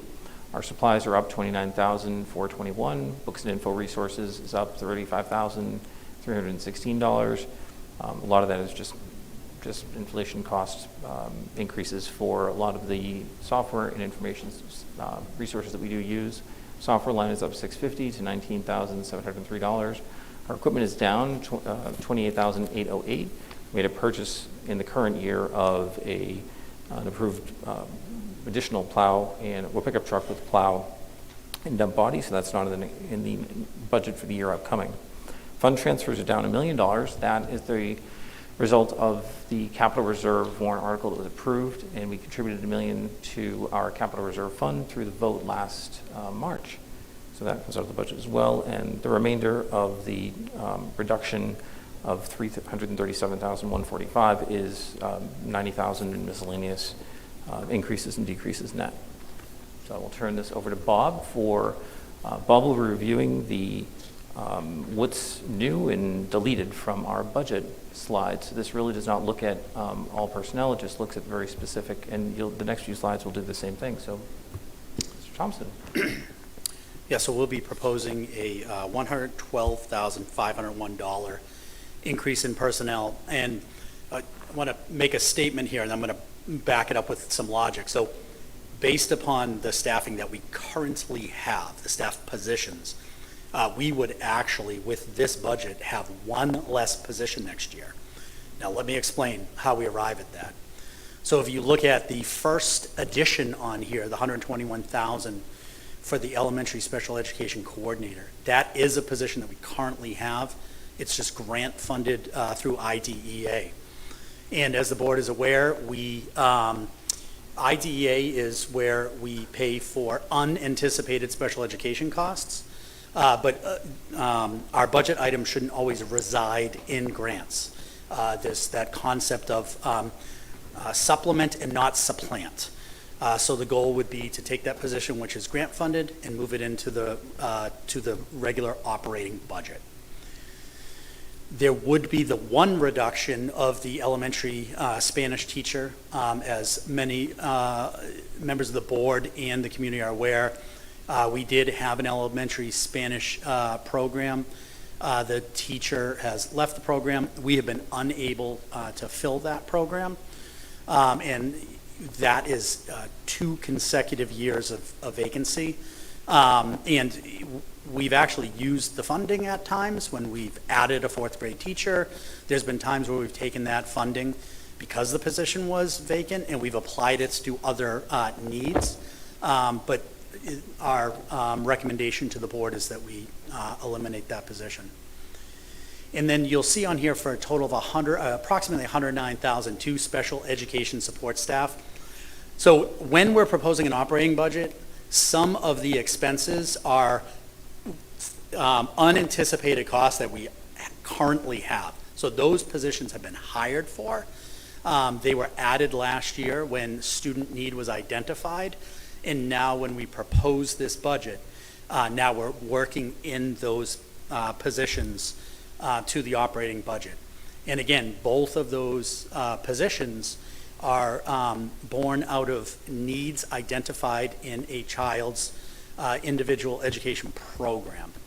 So the district has the necessity to add those positions. I wouldn't characterize them as discretionary in nature.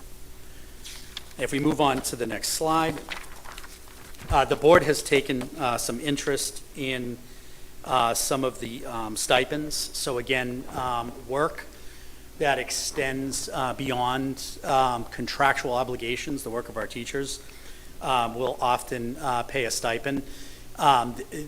These are largely for sports, clubs, activities, other benefit to the district. And so as of right now, we are adding a few stipends, and I do want to go through the list. So first of all, we have an elementary ski club coordinator. We're proposing $500. So this is really equity. The middle school coordinator has been paid. And now we want to ensure equity at the elementary school to have the elementary coordinator paid. Coordinating the ski program is a big endeavor. It's really like planning a weekly field trip because it involves transportation.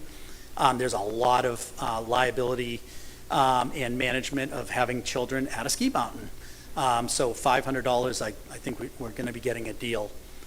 Additionally, proposing $1,000 for the Destination Imagination District Coordinator. This was an issue that we discussed last year when our students made it to nationals. So again, the person in this position, who's also our ventures teacher, has been doing that as a volunteer effort. And again, this is a district coordinator. So we have individuals in the buildings at both the central school and the middle school. This person will coordinate, be the liaison with both of those individuals, but will coordinate the program overall. We're also looking to add a total of $1,200 for the overnight ecology school stipend. So a big push that we've had the last few years at the middle school is, one, to provide students outdoor experiential learning opportunities, and two, to provide that sort of overnight field trip experience. Last year in the budget, you may recall, we added a small stipend for the Washington, D.C. trip. It was $100 per night, and we are proposing to do the same for the ecology field trip. It's $100 a night, and we're estimating about 6 staff members that we would fund that for. And, justification for this is when you are a chaperone on an overnight field trip, you are never off duty. You might be on call. Yeah, so it is, I think Rich is signaling, it's 2 nights, so $100 per night, times 6 would be the $1,200. You know, your responsibilities in the middle of the night, we could have a fire alarm, there's an expectation, and I think $100, again, that's probably a really good deal. You know, Mrs. Bernard has talked to the board about the Athletic Leadership Council. It's an amazing program, and it really demonstrates Mrs. Bernard's vision for the middle school, and you know, we need to help support that. And then we put in $5,000 elementary student club stipends, and I know that stipends have been on the board's radar, and I want to be very clear. We're not adding any additional stipends for that $5,000. What you see on this other list, those are the additions. These are stipends that have been paid through ESSER. So when we came back from COVID, there was a commitment to fund as many clubs as possible. So we funded robotics, we funded dance. There's a laundry list of clubs that were funded through ESSER. With the expiration of that grant, this is sort of the last of the items that needs to be sort of transferred over to the operating budget. And again, these stipends have already existed. This is sort of the cost of doing business. If we want to maintain these clubs, we have to get them into the operating budget. And if we can move to the next slide. So I'm actually going to start. We're going to move into expenses, and we're going to go department by department, school by school. They have already been presented at a previous meeting. They've been available online. I'm going to breeze through those, but there are, when Mr. Dowd and I are going through all, with a fine-tooth comb, all of the operating expenses, there are some things that were not found in the department budget. Either they don't fit well, or they could have been an addition after the fact. That's what this list is. So the following are new or deleted expenses or items. So first, you know, we are in the final year of our 3-year strategic plan. Next year will be a self-study year. So we're going to take a look and develop a new strategic plan, or I would even use the word guiding document for the district. That total right there represents what we paid last time we engaged in this work, and that really represents the cost to bring in a facilitator.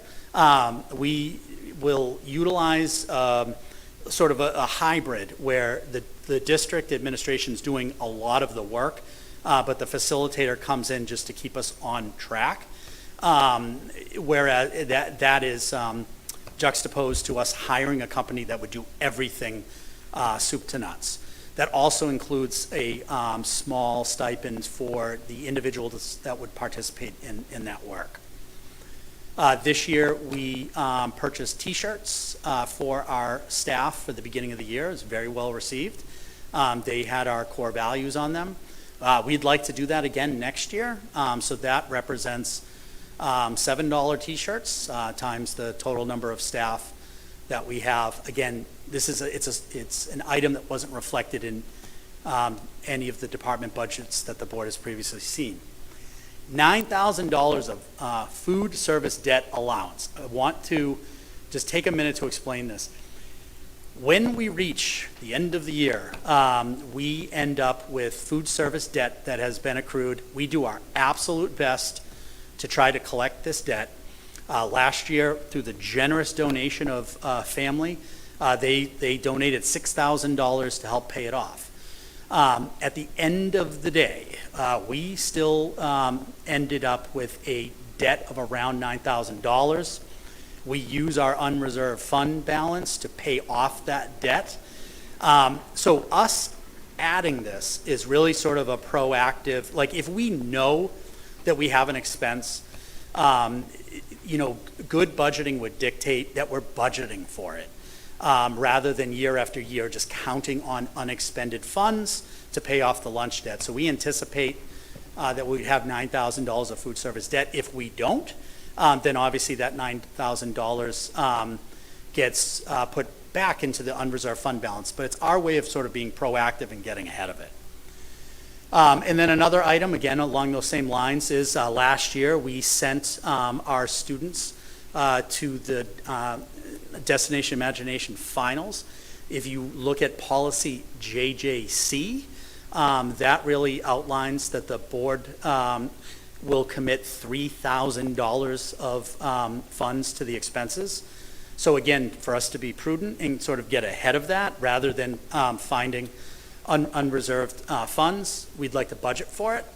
If we don't use it, that money would obviously go into the unreserved fund balance, but it is good for us to get ahead of that, and it also demonstrates our commitment to Destination Imagination, knowing that that team, they're probably likely to go back to nationals, and at least we budgeted for it this time. And then the last of our miscellaneous operating expenses is $4,200 for Granite State Leadership Academy.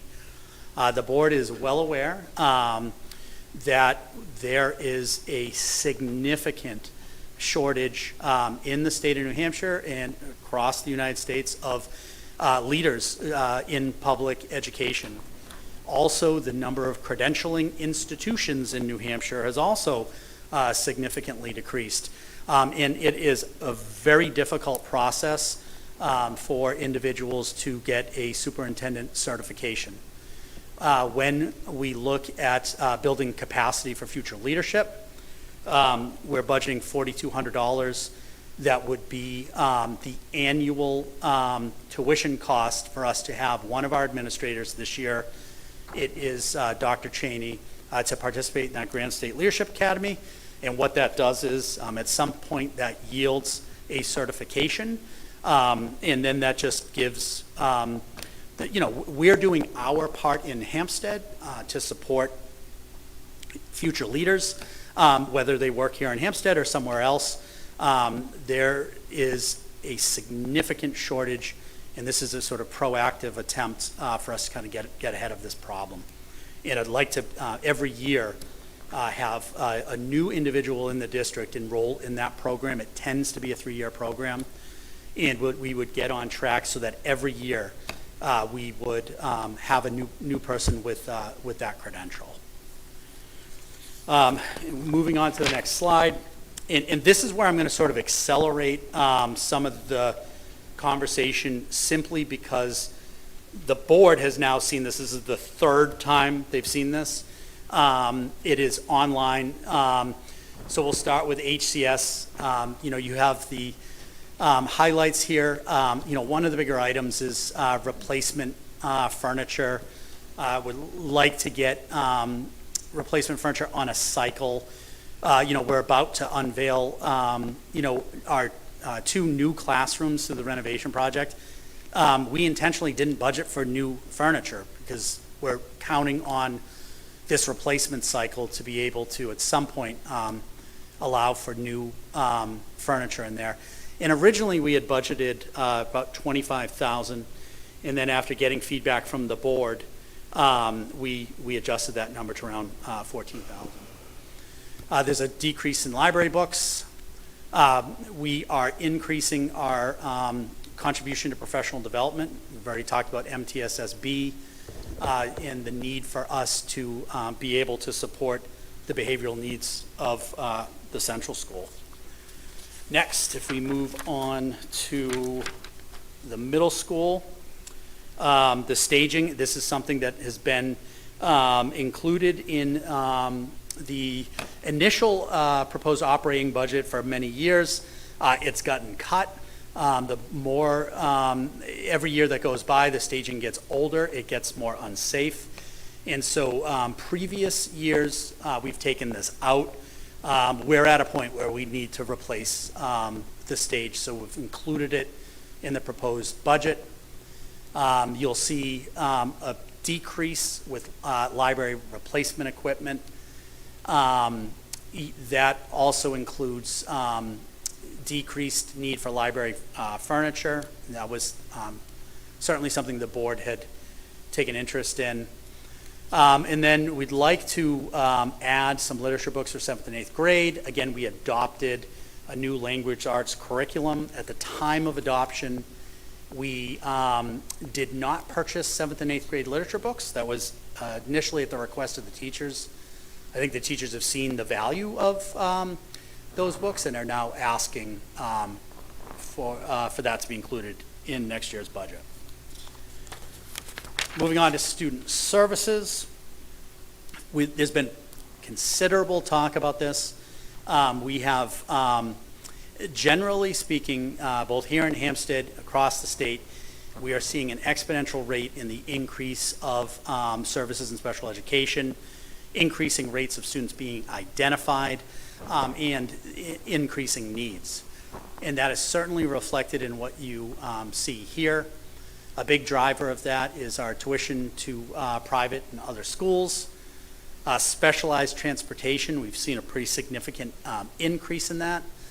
Again, as I have explained to the board, some of specialized transportation is unpredictable because we're talking about our preschool. We don't have, our preschoolers sort of show up. They're not, they're difficult for us to project enrollment. And so some of the costs that you see for specialized transportation involve our preschool and kindergarten students. You'll also see listed on here new equipment. That new equipment of $97,000 is for us to purchase I believe it's a 14 passenger school bus. And that bus, we have not adjusted specialized transportation because we don't yet know. Again, there's been a rate of increase in specialized transportation, and so right now we're just adding the bus without making any adjustment to specialized transportation, not knowing exactly what the need's going to be next year. If we move on to technology, the board committed to a major cybersecurity infrastructure update. That is reflected as a savings this year of $82,000. You will see a replacement of the HCS kindergarten Chromebooks. That's on a 4-year replacement cycle. Those Chromebooks tend to be a little bit more expensive because they are the touch screen. And again, those stay in kindergarten. They don't travel. Students get a new Chromebook when they enter first grade. Again, you'll see an increased expenditure of $7,573 for cybersecurity awareness training. Again, this is a very hot topic right now, and schools remain an ongoing target. And if you go to the next screen, what we didn't have on a slide here, but Jeff did mention, what right now is categorized in that workshops and travel, which is not a great place to put it because it looks like we're spending a lot of money on travel, is the $167,000 for the math curriculum. So that $167,616 presently is based on a 6-year agreement for a math program. I know the board had some questions about that. So, you know, this is our overall operating budget. This is what we present to you. And again, I want to say that, you know, this is all part of the process, right? And we look with the meetings that we have between now and the public hearing for us to really, really dig into what we presented to you, give you any additional data that you may need, answer any questions, make any adjustments.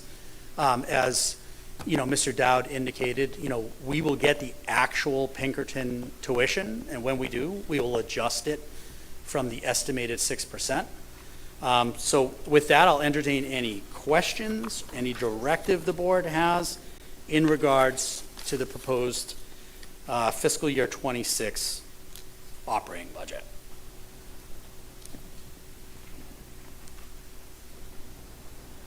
Just a, go ahead.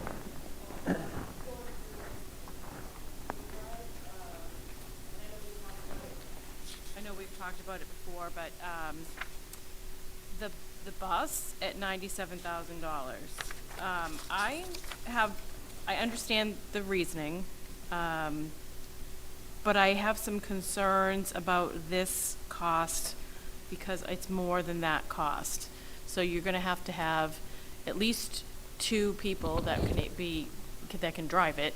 You're going to be dealing with maintenance costs, gas costs, all those things. So have you tried to figure out those costs and what that's going to add? Yeah, so right now, I think for the purposes of budgeting, we're really looking at that bus being for the use of the life skills program at the middle school. So the life skills program here at the middle school is just, they've, under the direction of Laura Johnson and Student Services, they've just done an amazing job of doing a lot of community-based programming. That program has been limited in its execution because of the lack of availability of transportation. So I think our approach is to say that we're looking at this as an investment in our life skills program, knowing that what this will also do is it will reduce the transportation costs in the life skills program, which this year I believe they were around $5,000, so that's somewhat nominal. We've also had conversations with Mrs. Bernard and with the athletic director. We continue to have some issues with transportation. We're anticipating this spring to have some issues with transportation. That will help to alleviate some of that. A 14-passenger van can't transport an entire team, but it can certainly help to take the edge off. I'm hesitant to, we've looked at reducing specialized transportation costs. The limit, and I've said this to the restriction, I've said this to the board before, is bus regulations require or limit the district's ability to pick somebody up from their home and drop somebody off at home for someone that does not have a bus certification. And right now, we're not looking to have somebody certified as a bus driver. We're looking for our life skills staff member to drive, maybe an administrator to drive. So as much as you would want to, how much is this going to save us in specialized transportation? I don't know until it's sort of like we have to build the ship mid-sail. So it's how much is it going to save us, but it's also how much is it really going to cost? Because it's $97,000 for the bus. Now you're probably going to have to add increased costs for those 2 people who are going to potentially drive. Then you're going to have to pay for gas, and that's expensive. And so I think I just think that it's more than $97,000. So we kind of have to figure out what that really is going to look like. Maintenance costs, something breaks down, you're going to be paying for that. Those types of things. We can take a look and bring that analysis back. My estimate would be about 2 years payback on that. Okay. Bob is holding back a little bit on this from you because a lot of the transportation that we do that we can offset with the van and handle locally is actually pretty much within Hampstead for different services and all of that, not just life skills. And so that's where I think we're going to see a real dollar impact, availability of impact of us to be able to do those trips. We get killed. Okay, yeah, I'd be interested to see what the real cost looks like there. Yeah, let's see if we can bring that back. I'm sure we can get it together. And absolutely. Yeah.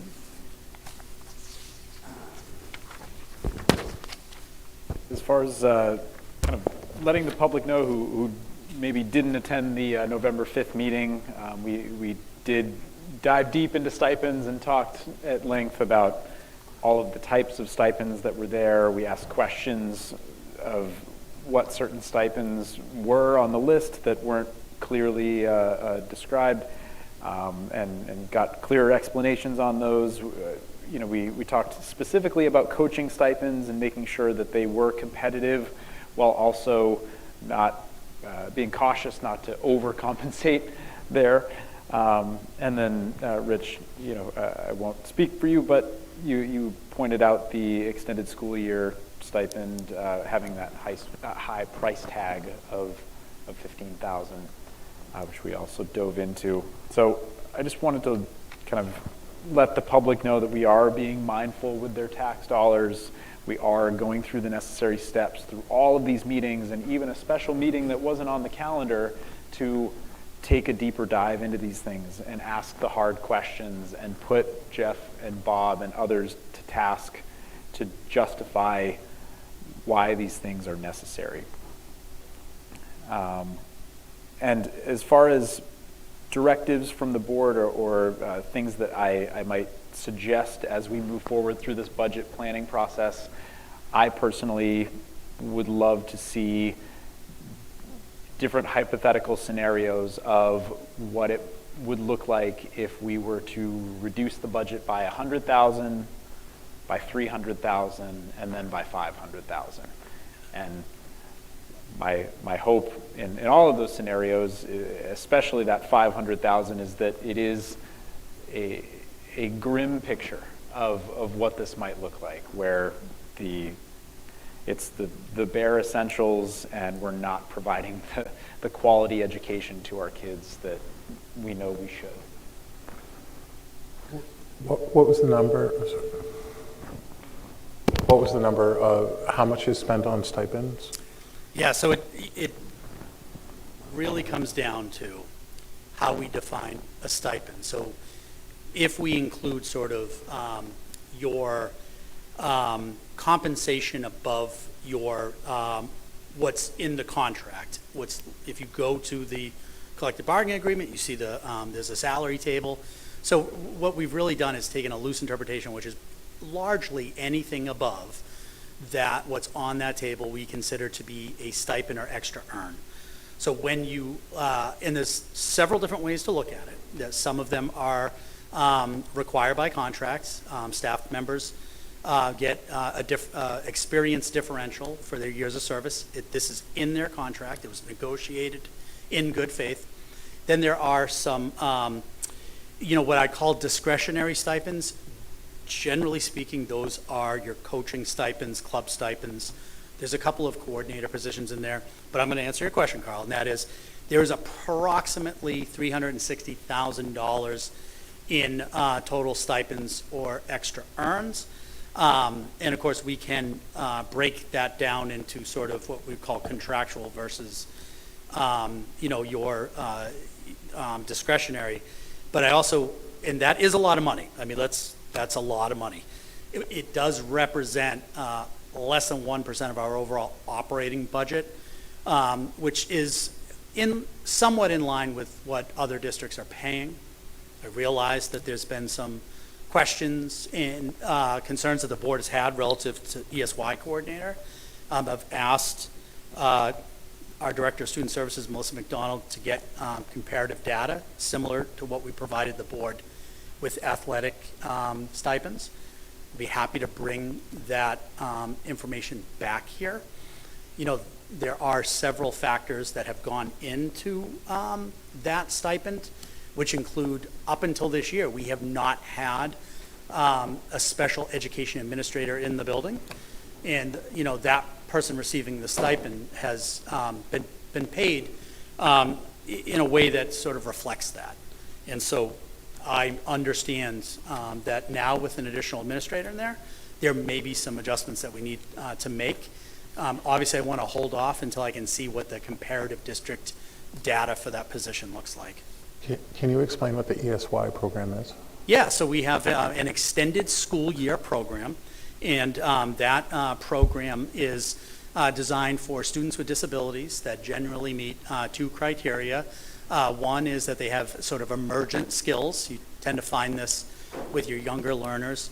Or two, an IEP team has determined that if they didn't participate in that program, that they could have significant learning loss, or they could go backwards in their IEP goals. So it is sort of a legally required program, and the decision for participation in that program is driven by IEP teams. And it's an opportunity in the summer for our students to continue making progress on their goals. And so, you know, the ESY coordinator, you essentially are the principal of ESY. You are the person who's making decisions in conjunction with the principal and the superintendent around staffing, transportation, program development, managing, you know, all of the components that you would with the regular school year. Now, is that population more susceptible to learning loss if they don't get summer learning or don't get the extended school year? Absolutely, which is why an IEP team would make the decision to have them included in the program.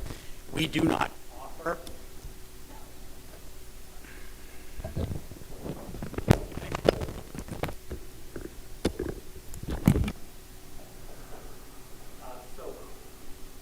largely speaking, ESY is not universally offered. It would be offered in the situation where we believe that it would be detrimental to a student's development if they didn't participate. And then if, say we didn't have ESY, which we have to have it, but say if we didn't have it, students would have even a bigger learning loss, and then they would require more services during the year, which would require, then in theory, more personnel, and then possibly have even a greater cost than if we didn't have it. Yeah, and then add to that very long list is, you know, we'd be out of compliance with the law, right? And what you just listed are the most important factors, but that non-compliance, especially when it comes to the education of children with disabilities, you know, there are legal obligations, and to your point, Carl, there's also the ethical consideration. We do it because it's the right thing to do. And this is federal law, correct, not state law? It is. It's captured in the Individuals with Disabilities Educational Act. Okay, thank you. Yep. So since my name was thrown out earlier when we were talking about the ESY, I just wanted to touch on the fact that I think that the ESY program in this district is fantastic, having had, you know, both of my students go through it. What I am curious about it is I'd like to see kind of more clearly delineated where that number comes from and what that oversight is, just because when you look at the stipends, it is such a sticker shock. Not saying it's not worth it, just want to know where it comes from. And then, you know, I said this last week, but obviously this is televised this time. I'd really like to see these positions posted. I know it's kind of a tradition to just keep giving it to the same people over and over again, but I would really like to see these positions posted.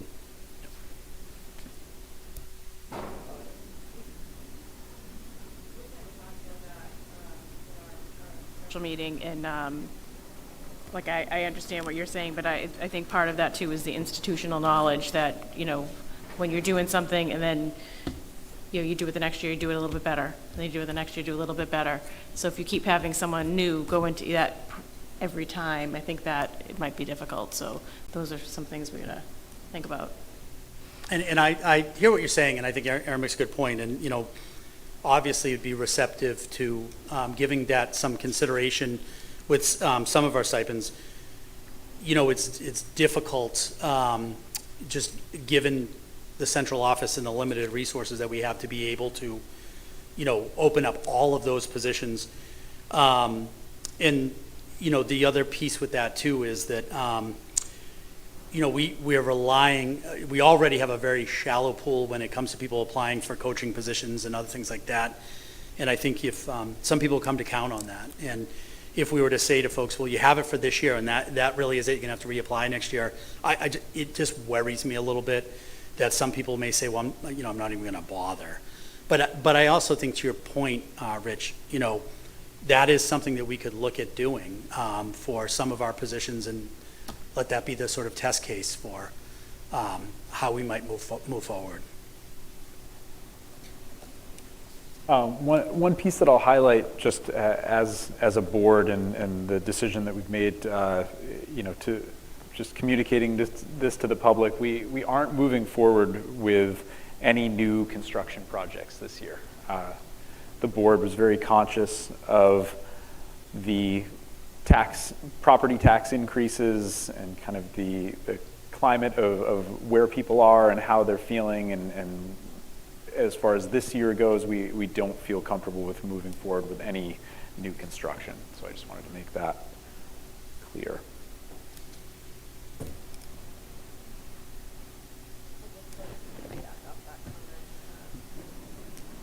No, we're not spending more money, but just to put it out there to everyone that it is inequitable that we don't offer the same education to all our students in Hampstead by not having full-day kindergarten. Great point. Yeah, and then the long-term effects are if you don't offer kindergarten, you have to make it up eventually. So like you do have to spend extra money to catch up with those children. I am super cognizant of the tax increases that affected me personally greatly. There's roughly 6,900 voters in the town. About 2,000 of them have kids under the age of 18. There's about 4,900 that don't. And there's probably 300 Facebook posts by about, I don't know, probably 250 different people that are very angry about the tax differences. So I do feel like it's incredibly important that we explain well and justify the decisions we're making. For sure.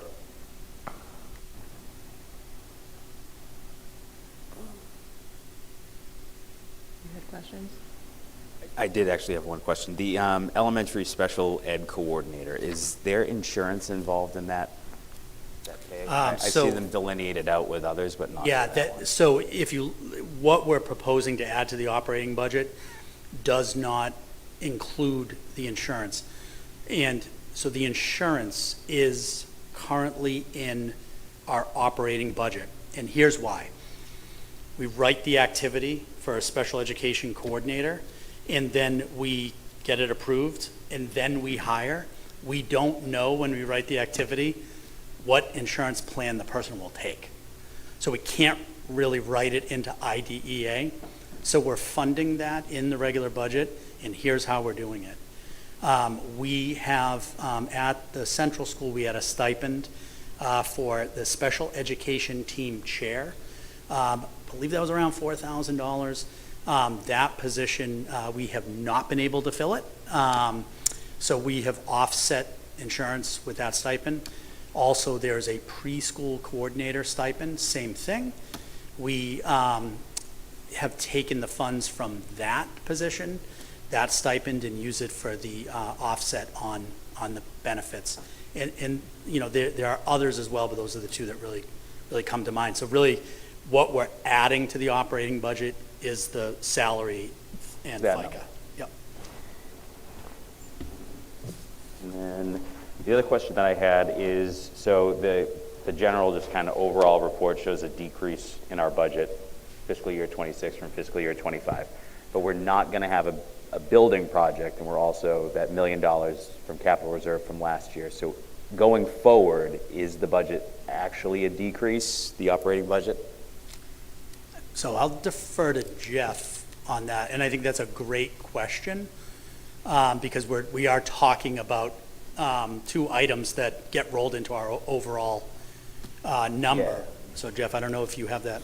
So as of right now, we look at our voted budget from last year, which would include $1 million for the capital reserve and $1,558,000 plus for the two infill classrooms. So take those out, and so I'm right now comparing budget to budget, right? Voted to requested, and so right now we are below our total voted, but we're above where we would have been last year, excluding those items. Would our default budget then be higher than what's going to be listed? I haven't completed the default budget calculation as of yet. Okay. But it is possible. Okay. I had more questions. Yeah. Okay. Fire away. Thanks. Can you talk a little bit more about the strategic plan, almost $7,000?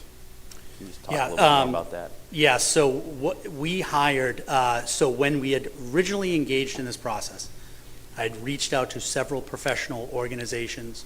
NESDEC was one of them. They do our enrollment projections. New Hampshire School Administrators Association. They came in with like the Cadillac of services. They will run the process. They will send surveys out to the community. They will build this thing soup to nuts, and we just sit back and engage in the process. We were able to retain the services of a facilitator, which is a little different. They come in and they run the meetings. They help, they would work with Nicole and I at the time to build the agenda, to help sort of, keep us on track. And having an objective facilitator is important because you want your strategic plan to be the Hampstead School District, the school community strategic plan. You don't want it to be the superintendent's.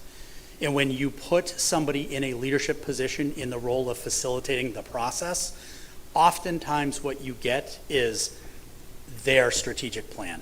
So this is something that I do feel strongly about. We don't need the Cadillac, but I do think having somebody come in to facilitate the process is important. And I can tell you that you're talking about, so the money that we'd be allocating is a half of what we would pay for like a full service.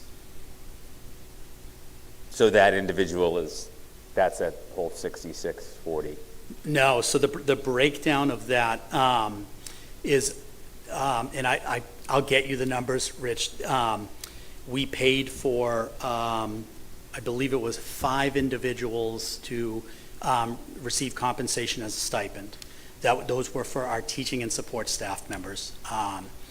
And the actual money for the facilitator was around $5,000. But I will give, when I can get back on my computer, I can give you the actual details of that. I mean, just for the record, like I have no issue with compensating teaching staff, support staff for coming in and assisting with the strategic plan.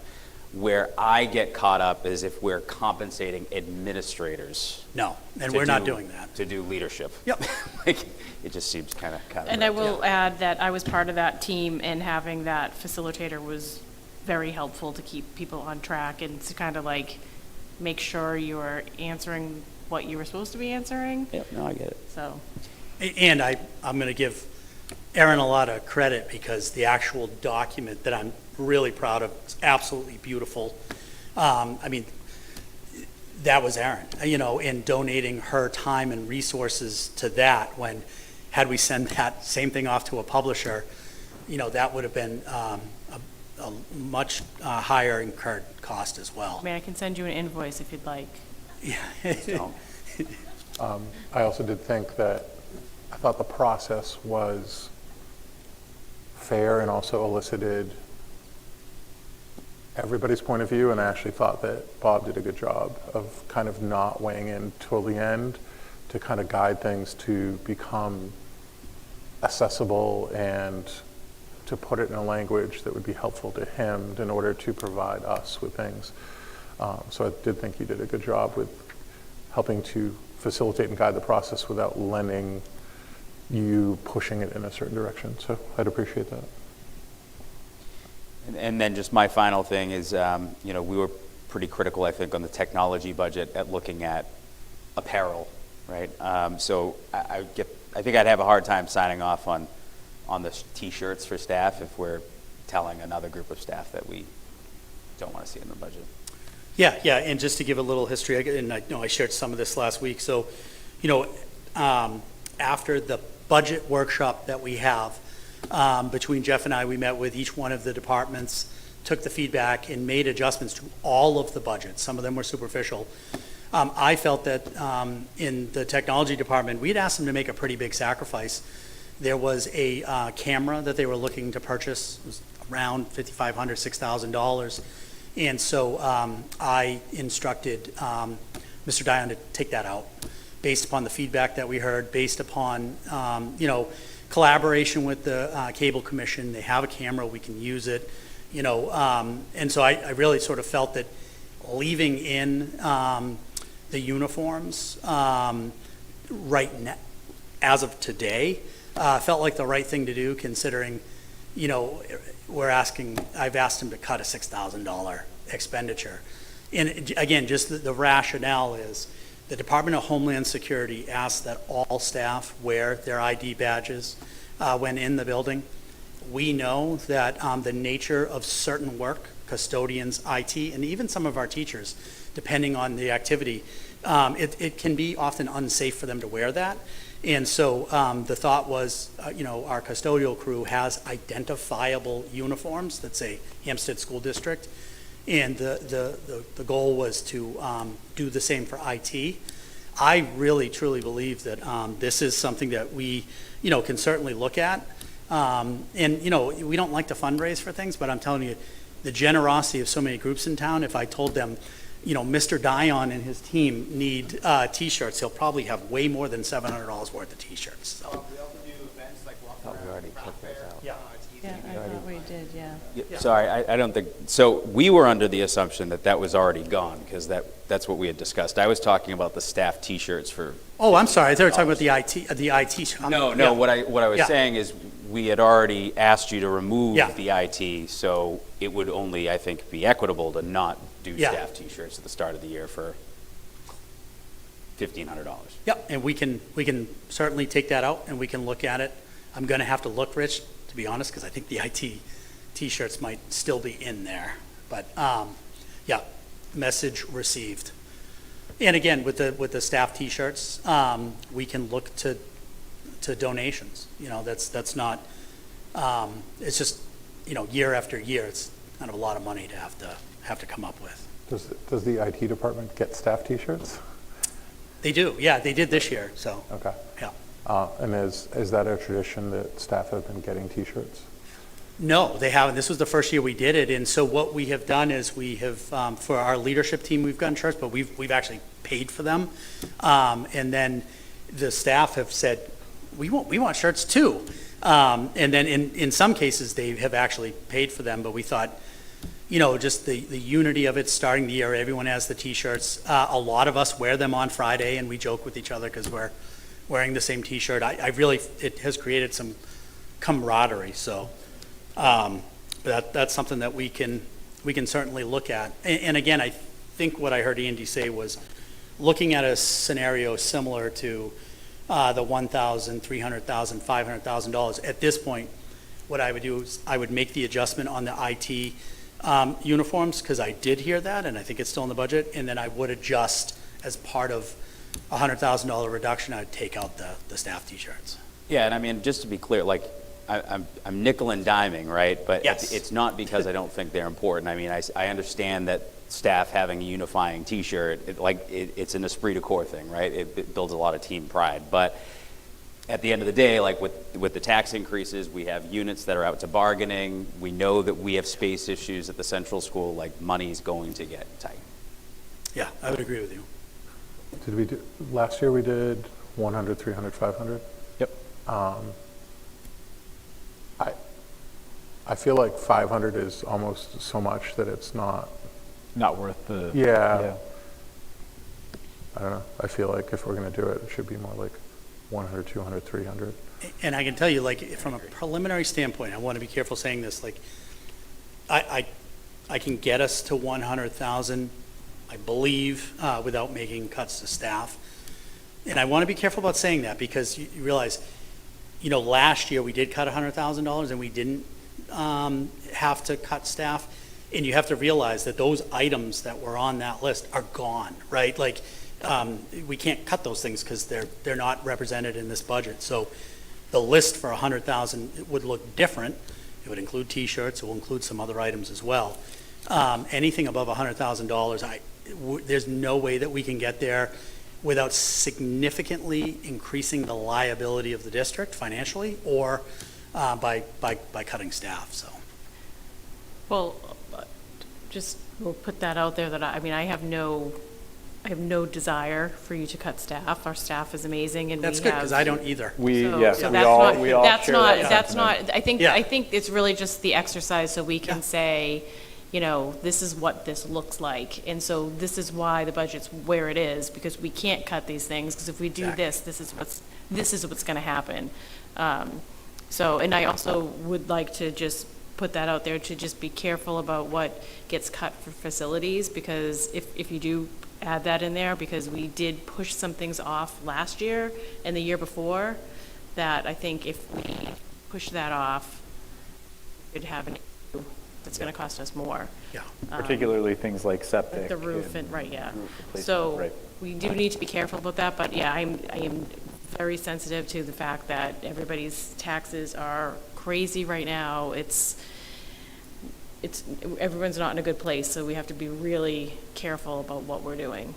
I think it's also important to do the 100, 200, 300, so people that are invested in the schools understand that and that they need to participate in the process, because we need their support if we're going to pass budgets and make sure that we succeed, because we don't want to cut anything if possible. Yep. Can do that. So 100, 200, 300. 100, 200, 300? That would be great. And again, we've no intention as a board to realistically slash positions. Like, that is the absolute last resort that we would like to see. Yep. But I think it's important to go through the exercise to present, again, that grim picture to the public of what cutting $300,000 from the budget will look like. Yeah, I can certainly do that. I agree with showing the public what it would really look like. And also just something to look at. I know in the special education budget, we had the Virtue Sign or DocuSign. I don't know if it's the same that we use with PandaDocs or if they're separate. It's a beautiful thing, but I don't know that it's required, and I know that has a big price tag as well. We ran the number, it was something like 900 signatures or something like that. What? For the DocuSign? It's definitely used, and I think it's amazing as like an educator and a parent, but I just think it's a lot of money, and it's not, we don't have to have it if you're looking at things. Well, what I would say is, when you look at cost benefit, special educators, I'd rather have them be able to do that online, save time as opposed to running things down, especially when our special education spending and population tends to be higher than other districts. So as a special educator, I think it's okay to chase down paperwork. Okay. I have one additional question. Ask away. Not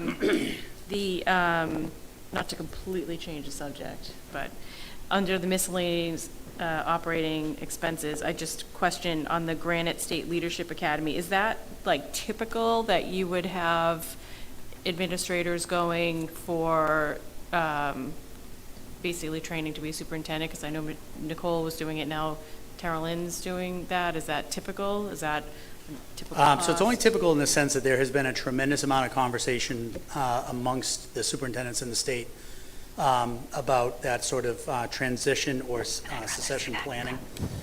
We know, we talk about teacher retention and recruitment. Turnover for administrators is very, very high.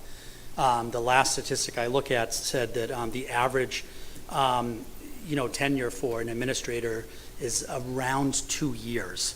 And so they're, right now, UNH is the leading credentialing institution for superintendents. Outside of that, there really is not a whole lot of other offerings. And so what the superintendent certification does is it's a little bit of a catch-all, because you can go into, you can be superintendent, assistant superintendent, assistant superintendent of student services. That really is a catch-all certificate for a lot of different positions within a school district. Yeah, there used to be 8 programs, and now there's only 3 in the state. So it's like if you take paras and you encourage them to become teachers with the administrators, you encourage them to move up, and then in theory you can keep them longer. And there also is, with any licensed well, I want to be careful using the word any. With licensed professionals, there's sort of this grace period where you can develop a plan, you can do a site-based license, you have 3 years to complete a certification. There's really one position in a school district where you have to hold the certification in order to do the job, and that is the superintendent. And we have a very, very limited number of folks who currently hold that credential. Okay. I'm done for now. Okay. Everyone good? Okay. All right, 100, 200, 300. I'll have that for the next board meeting. Perfect. Thanks, Bob. Awesome, thank you. All right. Mr. Dowd, with the HCS renovation update, if I remember correctly, This was the tentative week where work may be wrapping up, maybe? Well, yes and no. So you all were able to tour the classrooms last week at our meeting at the Central School, and so you saw that they were really coming together. Carpets, walls, drywall, paint, most windows, everything was in. So we're looking to have occupancy probably the next few weeks, next couple weeks. We will have some punch list items, unfortunately. We've been having, an amazing time trying to get windows that fit or are not damaged. So those may be follow-up punch list items after we're occupying the rooms, but hopefully by the next time we meet, we'll have people in those rooms. Excellent. So good stuff. Board members, any questions or comments on the renovation? Yeah, they look like rooms. We're getting there. All right. Moving on to this HAS sidebar agreement review and ratification with Bob Thompson. Great. Just give me 1 second. Let me pull up the document.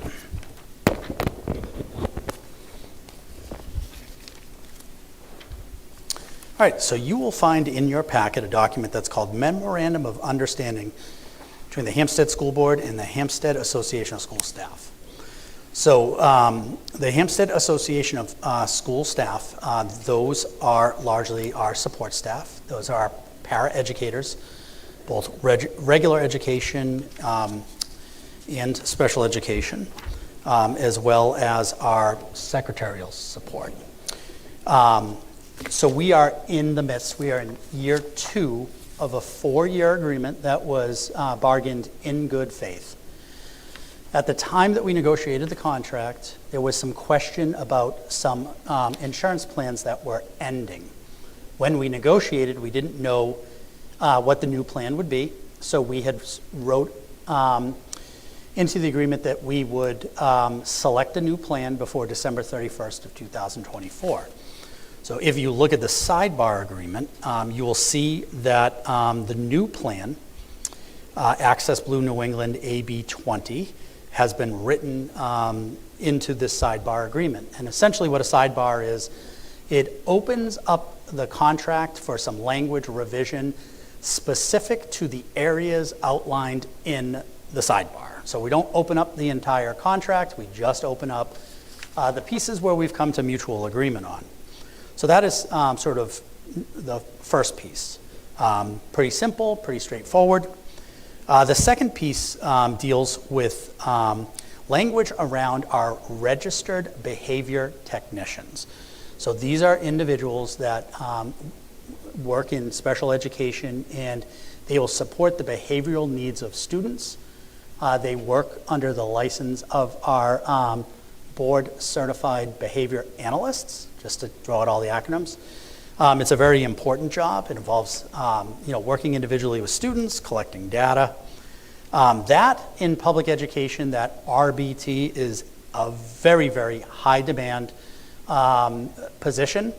When the district needs to hire a contracted service, it usually costs around $80,000.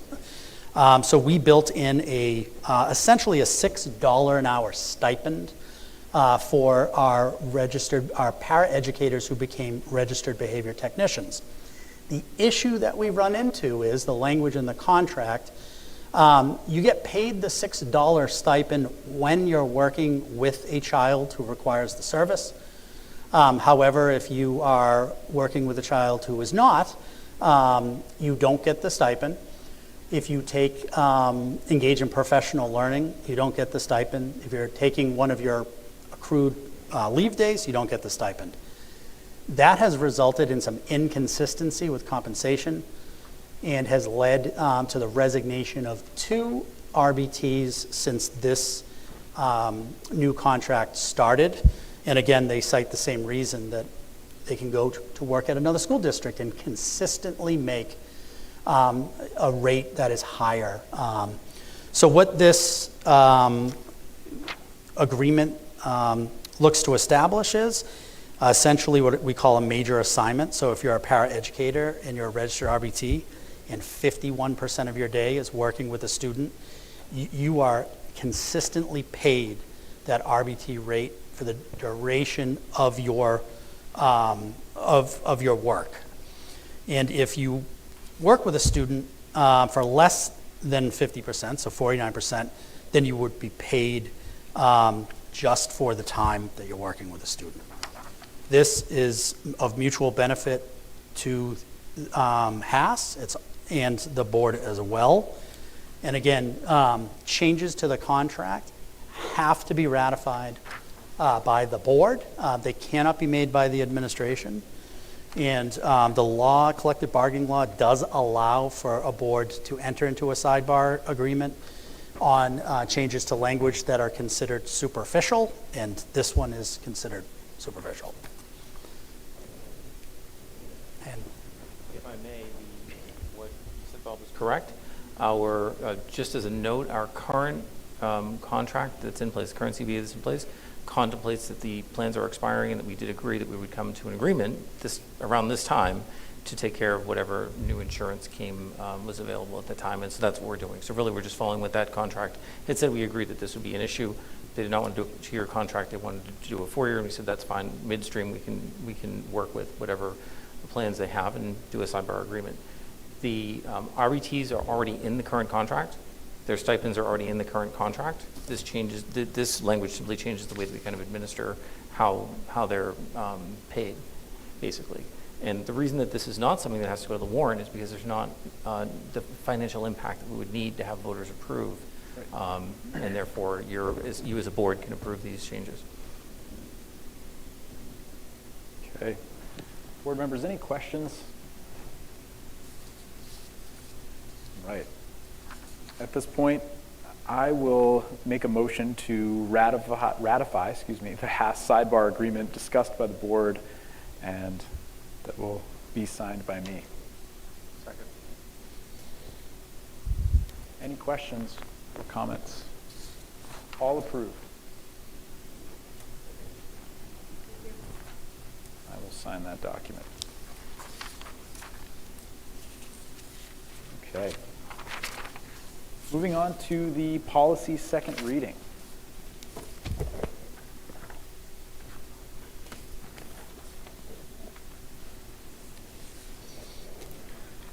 Board members, in your packets have the policies.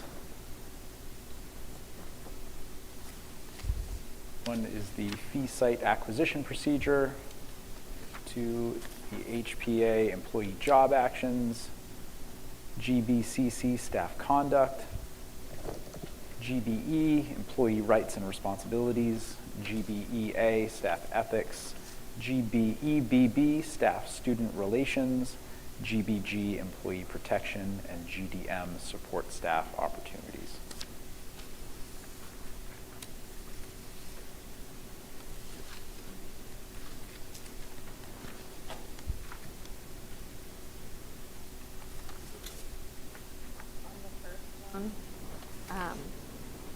Where it says withhold services, comma, absence from work without leave or authorization. Maybe it's just me, but is absence by itself, like, should say is absent.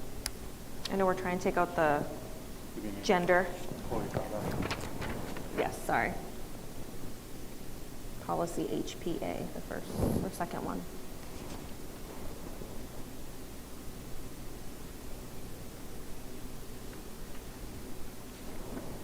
Is absence.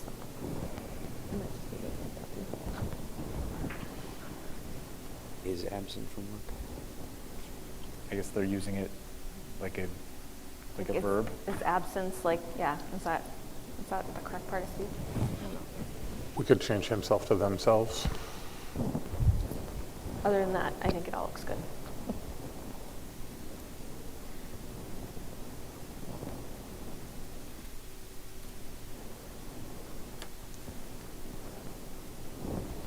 So the add there would be to add the word themselves. I think we're trying to take like the gender out of it. Oh yeah, so themselves is gender I neutral. would just say is absent Is without absent, yeah. leave or authorization. Yep. Yeah, that more clearly defines it. Is absent from work without leave or authorization. I will make a motion to change HPA from absence to is absent. Second? All approved?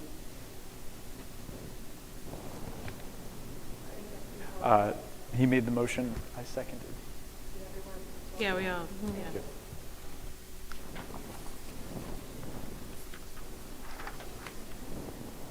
I'll make a motion to pass fee site acquisition procedure, HBA, GBCC, GBE, GBEA, GBEBB, GBG, and GDM as amended. Second. Any questions? No, Okay. just All approved. getting ahead of myself. All approved.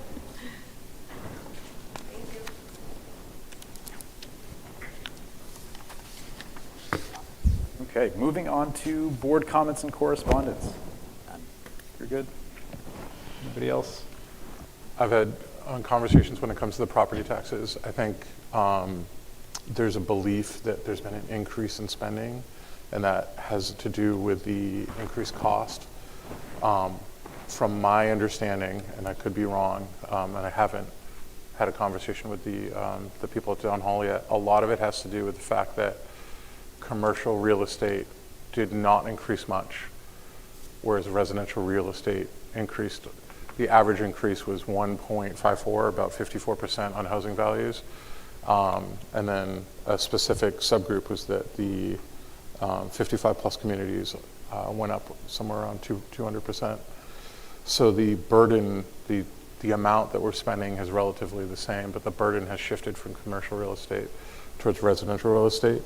I know that doesn't alleviate the frustration by some people, but I think it's important for people to understand. I just wanted to update the public on our teacher contract discussions, negotiations with HEA. So far we've mutually submitted our proposals to each other and responded to those. Those proposals did involve discussions around salaries and benefits. We're not quite at a point where we're in full agreement, ready to move forward on those, but we're all extremely hopeful that over the next few meetings, we'll be able to reach some numbers that are competitive and support our teachers while also being realistic and agreeable to our taxpayers. That's where we're at. Anyone else? Anything to share? Okay. Moving on to the personnel report. So we do not have a personnel report for this evening, so I'll move into the superintendent report. So a lot of great things going on around the district, and I just wanted to highlight, last Friday we held the Veterans Day celebration here. I didn't take a count, but in talking with Mrs. Bernard, it appears to be, I think, the largest attendance of veterans that we've had. I mean, the place was packed. And the ceremony really reflected the student-centered approach that the school has. Students got up and spoke in such a way that it just gives you such pride. And then afterwards, we had the breakfast for the veterans and their families here, where our student leadership groups cooked for them. It was just all around. It was tremendous. Our students really represented us well, and again, it's just so great to be able to honor the men and women who have provided service to our country. Also, next week, just to jump ahead a little bit, on Tuesday evening, we'll hold the next Pinkerton Academy Late Start Committee meeting. Again, Pinkerton is exploring a later start. This is work now, I think we're starting at least our second, if not our third year. I think we might be like a year and a half, 2 years in. And so, I think what we're recognizing is there's so many different dynamics between elementary school start time, middle school start time, busing, contracts, all of these barriers that, we're going to continue to look at it. We recognize that 7:15 start for Pinkerton is really early based upon the research about sleep. And, we learned through this process, one of the other sending towns, the bus picks those students up at 5:45 in the morning. That's really early. So we're going to continue that work. It would not look as though we're going to make a change necessarily for next year, but it would be nice to at least have a plan for what the future would hold if we were to make that adjustment. I'm also very excited. I know Mrs. Bernard talked about ecology school, so I had the opportunity to go attend ecology school over the next 2 days with our 7th grade students. So I'm really looking forward to that. Last year was really a tremendous experience for our students, and I look forward to doing that again. And then finally, I have to address the Ventures program and Mrs. Wisecarver. And first of all, I just want to say, walking into this room and seeing all of these students here with their parents and then getting up and advocating for their programming is just amazing. And really speaks to the work that Mrs. Wisecarver has done with them. And so I'm not going to sit here and make excuses. I think, Mrs. LaCroix mentioned, our strategic plan talks about honoring the child. And how our students are feeling right now about having their Ventures teachers taken away is real. It is upsetting. And they are mourning the loss of a really amazing educator. So I'm not going to make any excuses for that. I will say that sometimes we're tasked with making some really difficult decisions. And I want folks to know that the amount of time and effort that went into looking at all of the possibilities, it was significant. It was significant on Dr. Cheney's part. It was significant on mine. I'm telling you, we looked at every single position in the district in every possible scenario to, do something that was in the best interest of children. I know that the decision to move Mrs. Wisecarver was not well received. It is not one that I wanted to make. And I can tell you, Mr. McCready talked about transition and how the transition being so abrupt was not handled well. I don't think he's entirely wrong. But I want folks to know that we had gotten to a point where we had explored all of the possible options and knew that this was the worst choice that we could make, and we had to be timely in our execution. So I understand that concern. I do want to say that Ventures is not going away. I can tell you, if I've learned anything about the commitment of the Ventures program by our students, by our staff, and by our parents, and by our board, is that this is a program. You will not see Ventures on a list of 100,000, 300,000, 500,000. Is not going to happen. And you will also see the return of Mrs. Wisecarver to this position next year. I know for the 4th grade families that is completely unacceptable. And looking at some of the other options that were discussed, they talked about long-term sub, definitely was considered. Not only that, I went in and looked at our substitute pool. I looked at recent vacancies with the STEAM position. Again, no candidates. I looked at the recent long-term sub position here at the middle school, one candidate that we hired. And even with posting the position and hoping that we would find a long-term sub, our students would be in limbo for a minimum of a month. We wouldn't even be talking until after Christmas. That's not fair to those kids. In the meantime, we've had staff come forward who are very talented, very experienced in their craft, who are asking to be given the opportunity to work with these students. And so, I can share that, we're looking at Nicole Ponte, who is our ELL teacher. She works with students whose families primarily don't speak English. 15 years of experience. She's worked K through 12 She's worked in similar, environments where she's worked with students with different needs. I also, part of Nicole's presence in that classroom, she shares that space with Mrs. Wisecarver right now. That room has both Ventures and the ELL program in it. We've also identified Beth Cameron, who is our library media specialist, who has a true passion for reading, and to have her be able to work with our Venture students, I think is exciting for her and for those students as well. We're very fortunate that we have a library aide in there who is very talented and can pick up the responsibilities in Mrs. Cameron's absence. We are on the verge as early as tomorrow of naming a third teacher who will be teaching some of the math sections, and I'm very excited when that announcement is made.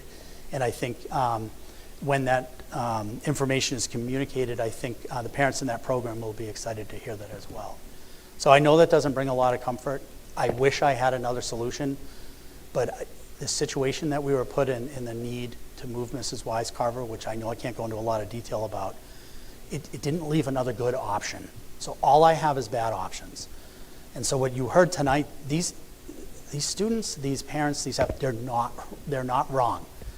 But we did look at every possible option, and that's why we are where we are today.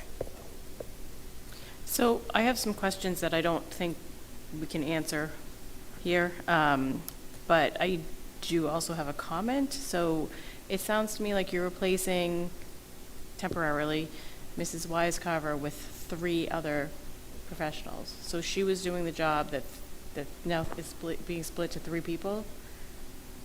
So she was doing that by herself. I'm more giving her kudos for like the phenomenal teacher that she is, that she can do a job like that now is being split to 3 people. And I understand they have other jobs, but I'm just saying. I would agree. And, again, when we're talking about the students, Mrs. Wisecarver has done a tremendous job. And I also recognize the impact that this has on her as well. That is not lost on me. Well, I think I would just ask that you make sure that you give her that support, because this is probably a very hard thing for her, as well as the students. And, I think that just needs to be really considered. And like I said, I have questions, but I know that there's things I can't ask in public. Yeah, and any questions specific to Mrs. Wisecarver and the Ventures transfer, that's we're going down that personnel route, and the board could always ask those questions in a non-public session, or individually, Aaron, we could have a conversation. I could try to fill you in as is appropriate. I think that's important for the public to know, that we don't necessarily have all of this information because of our position on the board. So some of the things that were said tonight are the first time we've heard these things. Right. So we're actually probably more in the dark than people who are in the building to some extent, by design. Yep. Are those teachers that are stepping up being compensated for the leave? They are. Yeah, they are being compensated for their time.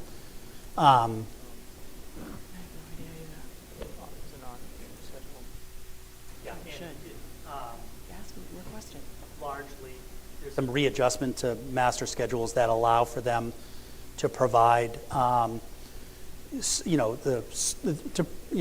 allow time for their other positions and time for them to be able to provide the time for Ventures as well.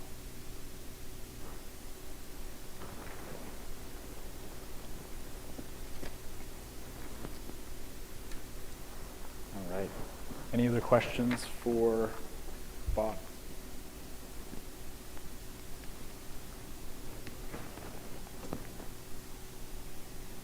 Okay. At this point, we are going to move into a non-public under 91A3C, matters which, if discussed in public, would likely affect adversely the reputation of any person other than a member of the public body itself, unless such person requests an open meeting This exemption shall extend to any application for assistance or tax abatement or a waiver of a fee, fine, or other levy if based on inability to pay or poverty of the applicant. Thank you all for your time, and we will adjourn the regular meeting at 10:03 p.m. Do we need a vote on it? Oh, yep. Yes. And I think we need a vote to go into non-public. Yep.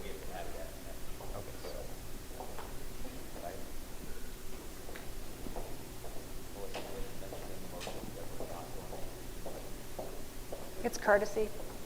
All right. So I will make a motion to go into non-public, and we will not come out of non-public after this meeting. We will not have public afterwards. Yeah. Yes. Yep. I will second that motion.